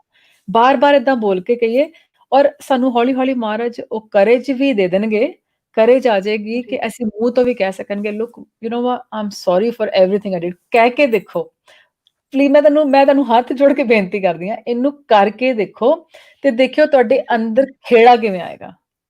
ਇੰਨਾ ਜੀ ਖੇੜਾ ਆਏਗਾ, ਕਰਕੇ ਤਾਂ ਦੇਖੋ ਇੱਕ ਵਾਰ। ਬੱਚੇ ਨਾਲ ਵੀ ਜਦੋਂ ਘਰ ਕੋਈ ਗੱਲ ਹੋ ਜਾਂਦੀ ਹੈ ਨਾ, ਆਪਣੇ ਬੱਚਿਆਂ ਤੋਂ ਵੀ ਸਾਨੂੰ ਮਾਫ਼ੀ ਮੰਗਣੀ ਬਹੁਤ ਜ਼ਰੂਰੀ ਹੈ।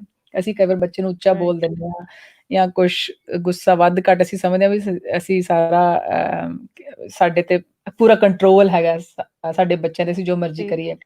ਗੁੱਸੇ ਨਾਲ ਜੇ ਕਹਿ ਵੀ ਹੋ ਗਿਆ ਨਾ, ਤਾਂ ਬਾਅਦ 'ਚ ਹੱਥ ਜੋੜ ਕੇ ਮਾਫ਼ੀ ਮੰਗ ਲਈਏ, ਤਾਂ ਦੇਖਿਓ ਤੁਸੀਂ ਦੇਖਿਓ ਤੁਹਾਡੇ ਅੰਦਰ, ਤੁਹਾਡੇ ਬੱਚੇ ਦੇ ਅੰਦਰ ਤੁਹਾਡਾ ਕਨੈਕਸ਼ਨ ਕਿੰਨਾ ਪਿਓਰ ਹੋਏਗਾ। ਸੋ ਥੋੜੀਆਂ-ਥੋੜੀਆਂ ਟਿਪਸ ਨੇ, ਜੀ ਇੱਕ ਰਾਤ ਨੂੰ ਬੈਠ ਕੇ ਤੁਸੀਂ ਰੋਜ਼ ਜਿਹੜੇ ਬੰਦੇ ਨਾਲ ਤੁਹਾਡੀ ਗੜਬੜ ਚੱਲ ਰਹੀ ਹੈ ਨਾ, ਉਹਦੇ ਬਾਰੇ 3 ਚੀਜ਼ਾਂ ਲਿਖੋ ਕਿ I am grateful for this person because of such and such and such. ਤੁਹਾਨੂੰ ਲੱਭਣਗੀਆਂ ਨਹੀਂ ਸ਼ੁਰੂ 'ਚ, ਕਿਉਂਕਿ ਤੁਹਾਡੇ ਮਨ ਅੰਦਰ ਗੁੱਸਾ ਹੈਗਾ। ਪਰ ਫਿਰ ਹੌਲੀ-ਹੌਲੀ ਦੇਖਿਓ ਤੁਹਾਨੂੰ ਕਿੰਨੀਆਂ ਬੁਛਾਰ ਹੋਣੀ ਸ਼ੁਰੂ ਹੋ ਜਾਏਗੀ ਕਿ ਹਾਂ, ਮੈਂ ਤਾਂ ਐਵੇਂ ਹੀ ਇਹ ਚੀਜ਼ਾਂ 'ਚ ਫਸੀ ਰਹੀ। जी महाराज, जहाँ लोभ तह काल है, जहाँ ਹਾਂ, खिमा तह आप। ਹਾਂ, जी ਜੀ ਸਤਿਗੁਰ ਨੇ ਤੇ ਸਾਨੂੰ ਇੰਨੀਆਂ ਬਖਸ਼ਿਸ਼ਾਂ ਬਖਸ਼ੀਆਂ ਬਾਣੀ ਵਿੱਚ, ਹਨਾ? ਅਸੀਂ ਇੱਕ ਇੱਕ ਪੈਂਡੇ ਤੇ ਚੱਲ ਕੇ ਸਾਨੂੰ ਮਹਾਰਾਜ ਜੀਵਨ ਜਾਚ ਦਿੰਦੇ, ਸਿਖਾਉਂਦੇ। ਭੈਣ ਜੀ, ਅਗਲਾ ਸਵਾਲ ਜਿਹੜਾ ਉਹ ਵੀ ਇੱਕ ਭੈਣ ਵੱਲੋਂ ਸੀਗਾ। ਹਾਂਜੀ, ਉਹ ਜਦੋਂ ਅਸੀਂ ਰਿਲੇਸ਼ਨਸ਼ਿਪ ਦੀ ਗੱਲ ਕਰਦੇ ਹਾਂ ਨਾ, ਭੈਣ ਜੀ ਦਾ ਸਵਾਲ ਸੀ, what is real soulmate relationship in history? ਅਸੀਂ ਐਗਜ਼ਾਮਪਲਸ ਦੇਖਦੇ ਹਾਂ, ਮਾਤਾ ਗੰਗਾ ਜੀ ਦੀ, ਮਾਤਾ ਗੁਜਰੀ ਜੀ ਦੀ। ਆਪਣੇ ਸੋਲਮੇਟ ਤੇ ਐਸਾ ਭਰੋਸਾ ਕਿ ਜੇ ਮਾਤਾ ਜੀ ਨੂੰ ਕਿੰਨੇ ਸਾਲ ਵੇਟ ਕਰਨੀ ਪੈਂਦੀ ਹੈ, ਪਰ ਇਹ ਭਰੋਸਾ ਹੈ ਜੇ ਮੈਂ ਗੁਰੂ ਤੋਂ ਮੰਗੂੰਗੀ, ਗੁਰੂ ਮੈਨੂੰ ਦੇਗਾ, ਪਰ ਜਦੋਂ ਉਹਦਾ ਠੀਕ ਸਮਾਂ ਹੋਏਗਾ, ਹਨਾ? ਹੂੰ। ਉਹ ਸੋਲਮੇਟ ਤੇ ਵੀ ਭਰੋਸਾ ਹੋਣਾ, ਉਹ ਚ ਗੁਰੂ, ਚਲੋ ਉਹ ਗੱਲ ਅਲੱਗ ਹੈਗੀ ਕਿ ਗੁਰੂ ਸੋਲਮੇਟ, ਹਨਾ? ਪਰ ਜੇ ਅਸੀਂ ਆਪਣੇ ਜੀਵਨ ਦੀ ਗੱਲ ਕਰੀਏ ਤਾਂ ਉਹ ਭਰੋਸਾ ਗੁਰੂ ਵਾਸਤੇ, ਤੇ ਉਹ ਗੁਰੂ ਸੋਲਮੇਟ ਕਿਵੇਂ? ਦੇਖੋ, ਪਹਿਲੀ ਗੱਲ ਤਾਂ ਜਦੋਂ ਤੁਸੀਂ ਉਸ ਰਿਲੇਸ਼ਨਸ਼ਿਪ 'ਚ ਹੋਵੋਗੇ ਨਾ, ਤਾਂ ਹੀ ਤੁਸੀਂ ਉਹਨੂੰ ਬਿਆਨ ਕਰ ਪਾਓਗੇ, ਐਕਸਪਲੇਨ ਵੀ you need to be in it to explain it. ਪਰ ਜਿੰਨਾ ਕੁ ਮੈਂ ਆਪਣੇ ਜੀਵਨ ਤੋਂ ਕਹਿ ਸਕਦੀ ਹਾਂ ਕਿ ਇਹ ਤੁਸੀਂ ਹੀ ਹੋ ਜਿਹੜਾ ਰਿਲੇਸ਼ਨਸ਼ਿਪ ਨੂੰ ਸੋਲਮੇਟ ਬਣਾ ਸਕਦੇ ਹੋ। Every relationship can be soulmate relationship, ਜੇ ਅਸੀਂ ਉਹਦੇ ਵਿੱਚ ਉਹ ਭਰੋਸਾ, ਉਹ ਪਿਆਰ, ਉਹ ਟਰਸਟ ਪਾ ਦਈਏ। ਇਹ it's up to us what we put in it, ਉਹ ਮੈਨੀਫੈਸਟ ਹੋਏਗਾ। ਤੁਸੀਂ ਇਹ ਗੱਲ ਸੁਣੀ ਹੋਏਗੀ ਆਮ ਜੀ ਕਿ ਬਈ ਦੁਆਵਾਂ ਕੰਮ ਕਰਦੀਆਂ ਨੇ ਨਾ, ਬਲੈਸਿੰਗਸ ਜੀ ਵਰਕ, ਠੀਕ ਹੈ? ਜੀ ਤੁਸੀਂ ਆਪਣੇ ਆਪ ਨੂੰ ਬਲੈਸਿੰਗ ਦਿਓ, ਆਪਣੇ ਰਿਲੇਸ਼ਨਸ਼ਿਪ ਨੂੰ ਬਲੈਸਿੰਗ ਦਿਓ। ਬਲੈਸਿੰਗ ਇਹ ਨਾ ਦਿਓ ਕਿ ਹੁਣ ਸਾਨੂੰ ਵੱਡੀ ਕੋਠੀ ਮਿਲ ਜਾਵੇ, ਵੱਡੀ ਕਾਰ ਮਿਲ ਜਾਵੇ, ਹਨਾ? ਉਹ ਤਾਂ ਜੋ ਹੈ ਹੀ ਹੈ। ਤੁਸੀਂ ਇਹ ਬਲੈਸਿੰਗਸ ਦਿਓ ਕਿ ਸਾਡਾ ਇੱਕ ਇਲਾਹੀ ਰਿਸ਼ਤਾ, ਸੋਲਮੇਟ ਰਿਲੇਸ਼ਨਸ਼ਿਪ ਹੋਏ।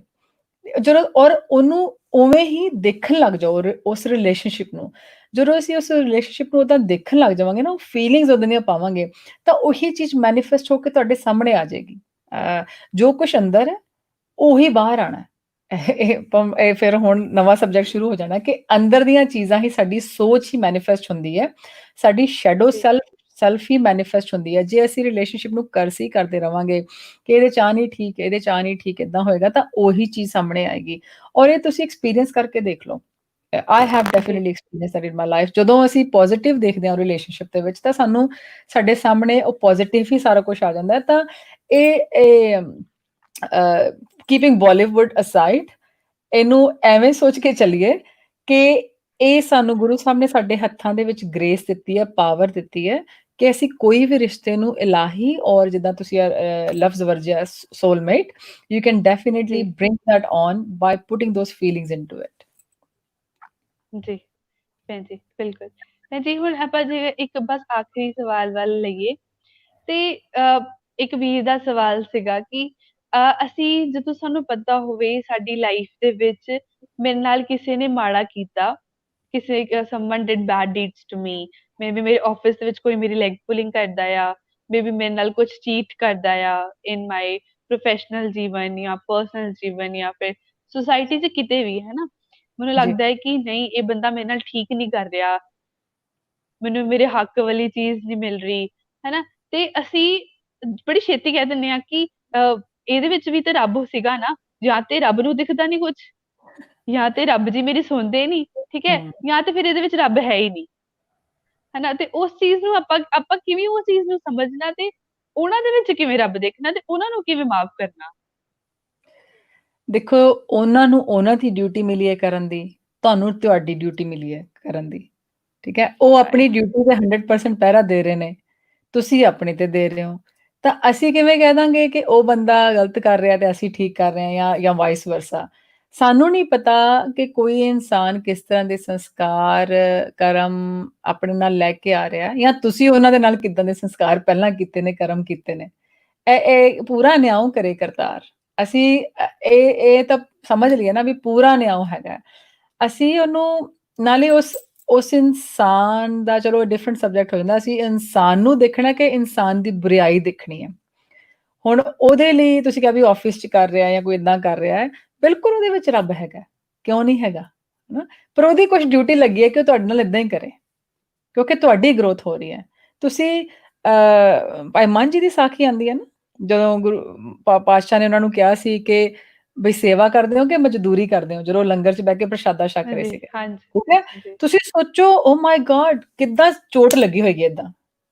ਸਾਨੂੰ ਕੋਈ ਕਵੇ ਕਿ ਤੂੰ ਮਜ਼ਦੂਰੀ ਕਰਦਾ ਹੈ, ਕਿ ਹੁਣ ਅਸੀਂ ਮੰਨ ਲਓ ਵੀ 4-5 ਪ੍ਰਸ਼ਾਦੇ ਦੀ ਸੇਵਾ ਕਰ ਲਈ, ਤਾਂ ਉਸ ਤੋਂ ਬਾਅਦ ਅਸੀਂ ਉੱਥੇ ਬੈਠ ਕੇ ਪ੍ਰਸ਼ਾਦਾ, ਹੁਣ ਆਪਣੇ ਤੇ ਲੈ ਕੇ ਦੇਖੋ ਇੱਕ ਮਿੰਟ ਲਈ, ਆਪਾਂ ਉੱਥੇ ਬੈਠ ਕੇ ਪ੍ਰਸ਼ਾਦਾ ਛਕਣ ਲੱਗੇ ਹਾਂ, ਤਾਂ ਸਾਨੂੰ ਕੋਈ ਹੋਰ ਵਿੱਚੋਂ ਸੰਗਤ 'ਚੋਂ ਆ ਕੇ ਕਹਿ ਦੇਵੇ, ਜਾਂ ਜਿਹਦੀ ਚੱਲਦੀ ਹੋਏ ਕੋਈ ਲੀਡਰ ਹੀ ਕਹਿ ਦੇਵੇ ਆ ਕੇ ਵੀ ਤੂੰ ਸੇਵਾ ਕੀਤੀ ਹੈ ਕਿ ਮਜ਼ਦੂਰੀ ਕੀਤੀ ਹੈ, ਤਾਂ ਅਸੀਂ ਤਾਂ ਖਾਣ ਨੂੰ ਪੈ ਜਾਵਾਂਗੇ ਉਹ ਬੰਦੇ ਨੂੰ, ਪੈ ਜਾਵਾਂਗੇ ਨਾ, ਕਹਾਂਗੇ ਹੂ ਆਰ ਯੂ, ਤੂੰ ਕੌਣ ਹੁੰਦਾ ਹੈ ਨਾ? ਬਿਲਕੁਲ ਤੇਰੇ ਘਰੋਂ ਖਾਣਾ ਕੀ ਨਹੀਂ ਕਵਾਂਗੇ। ਤਾਂ ਉੱਥੇ ਭਾਈ ਮੱਝ ਜੀ ਨੇ ਕੀ ਕਿਹਾ ਸੀ?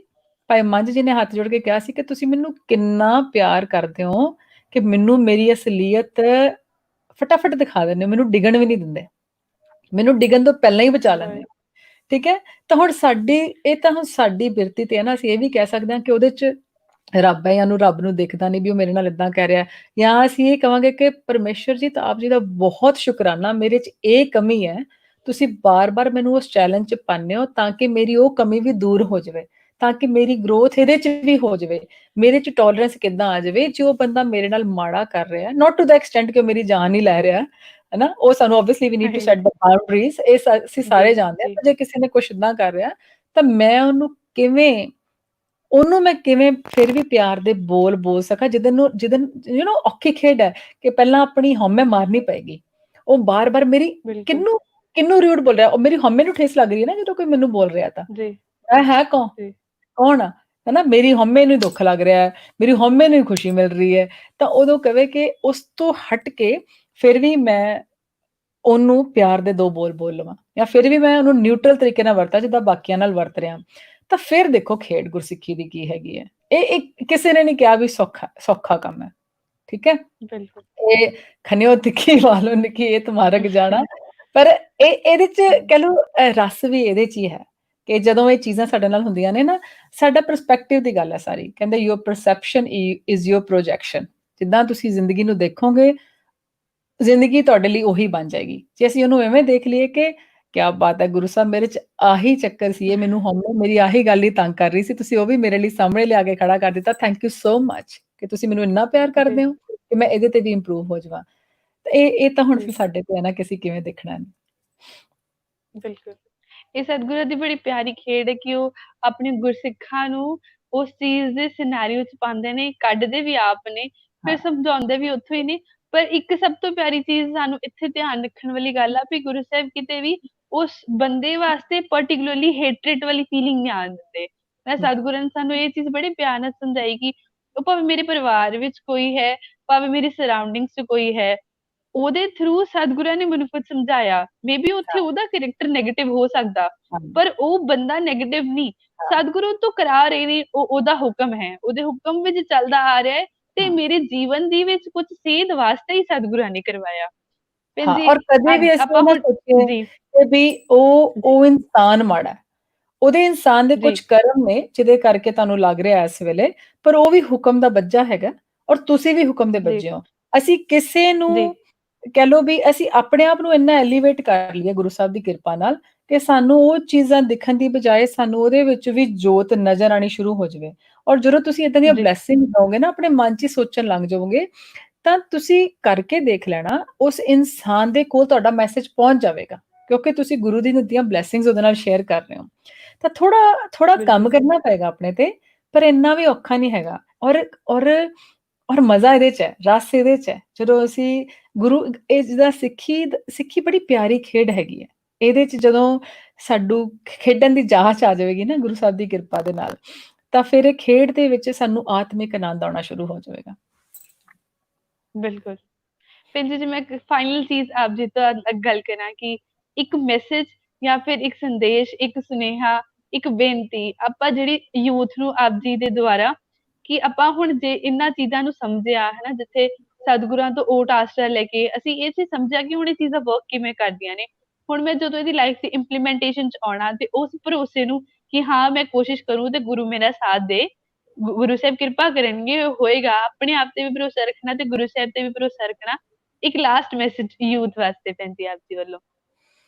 ਤੁਸੀਂ ਤਾਂ ਆਪ ਹੀ ਸਾਰੇ ਬਹੁਤ ਪਿਆਰੇ ਹੋ, ਸਿਆਣੇ ਹੋ, ਪਰ ਆਪਾਂ ਗੁਰੂ ਤੋਂ ਕੋਈ ਵਾਹਿਗੁਰੂ। ਮੈਸੇਜ ਕੇ ਆਪਾਂ ਦੇਖੋ ਅਰਦਾਸ ਕਰਦੇ ਹਾਂ ਰੋਜ਼, ਜੇ ਆਪਾਂ ਰਿਸ਼ਤਿਆਂ ਦੀ ਗੱਲ ਕਰਦੇ ਹਾਂ ਨਾ, ਤਾਂ ਅਸੀਂ ਇਹਨੂੰ ਜੇ ਐਵੇਂ ਹੀ ਗੁਰੂ ਸਾਹਿਬ ਤੋਂ ਮੈਸੇਜ ਲੈ ਕੇ ਕਰੀਏ, ਮਹਾਰਾਜ ਕਹਿੰਦੇ ਆਪਾਂ ਰੋਜ਼ ਅਰਦਾਸ ਕਰਦੇ ਹਾਂ, ਨਾਨਕ ਨਾਮ ਚੜ੍ਹਦੀ ਕਲਾ ਤੇਰੇ ਭਾਣੇ ਸਰਬੱਤ ਦਾ ਭਲਾ। ਸਰਬੱਤ ਦਾ ਭਲਾ। ਹਾਂ, ਇਹਦੇ ਵਿੱਚ 3 ਰਿਸ਼ਤੇ ਆ ਗਏ, ਠੀਕ ਹੈ? 3 ਰਿਸ਼ਤੇ ਕਿਵੇਂ ਆ ਗਏ? ਸਭ ਤੋਂ ਪਹਿਲਾਂ ਨਾਮ ਦੇ ਨਾਲ, ਨਾਮੀ ਦੇ ਨਾਲ, ਥਰੂ ਨਾਮ, ਠੀਕ ਹੈ? ਤਾਂ ਕੀ ਕਰਨਾ ਜੀ, ਅਸੀਂ ਇਹ ਜਿਹੜਾ ਰਿਸ਼ਤਾ ਸਟਰੋਂਗ ਕਰਨਾ ਨਾਮੀ ਦੇ ਨਾਲ, ਨਾਮੀ ਅਕਾਲ ਪੁਰਖ ਥਰੂ ਨਾਮ।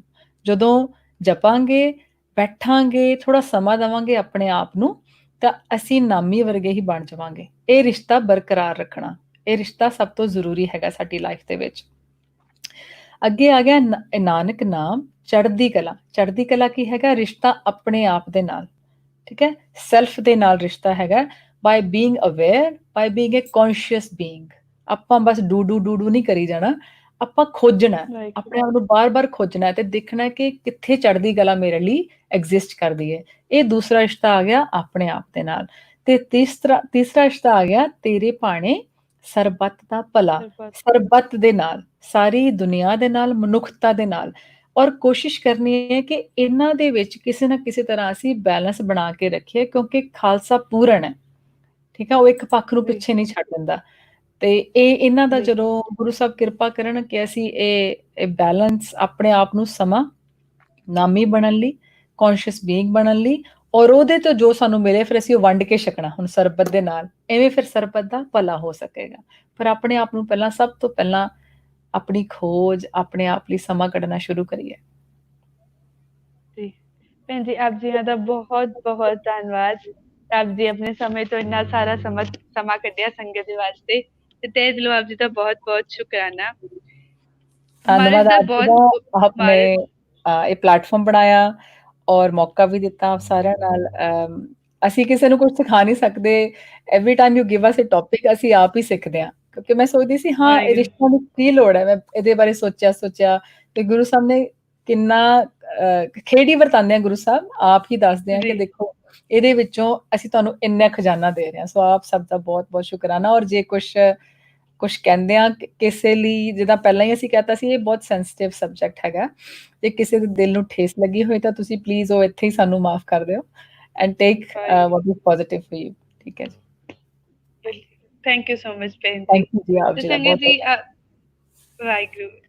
ਇਹ ਅਸੀਂ ਅੱਜ ਮਹਾਰਾਜ ਦੀ ਕਿਰਪਾ ਜਿਹੜੇ ਕੁਝ ਪਲ ਅਸੀਂ ਸੰਗਤ ਵਿੱਚ ਬਿਤਾਏ, ਅਸੀਂ ਇੱਕ ਚੀਜ਼ ਨੂੰ ਇੱਕ ਲੈ ਕੇ ਚੱਲੀਏ ਜੇਕਰ, ਕਿ ਬੰਦੇ ਖੋਜ ਦਿਲ ਹਰ ਰੋਜ਼, ਨਾ ਫਿਰ ਪਰੇਸ਼ਾਨੀ ਮਾਹੇ। ਮੈਨੂੰ ਪਤਾ ਹੋਵੇ ਕਿ ਮੈਂ ਆਪਣੇ ਸਪਿਰਿਚੁਅਲ ਪਾਥ ਵਿੱਚ ਕਿੱਧਰ ਨੂੰ ਜਾਣਾ। ਇਹ ਜੀਵਨ ਜਿਹੜਾ ਮੈਨੂੰ ਮਿਲਿਆ, ਇਹਦੀ ਇੱਕ ਇੱਕ ਘੜੀ ਜਿਹੜੀ ਹੈ ਉਹ ਬਹੁਤ ਕੀਮਤੀ ਹੈ, ਹਨਾ।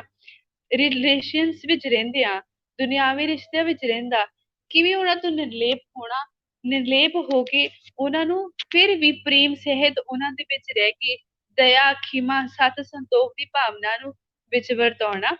ਸਾਰੀ ਸੰਗਤ ਦਾ ਬਹੁਤ ਬਹੁਤ ਧੰਨਵਾਦ ਜੁੜਨ ਵਾਸਤੇ।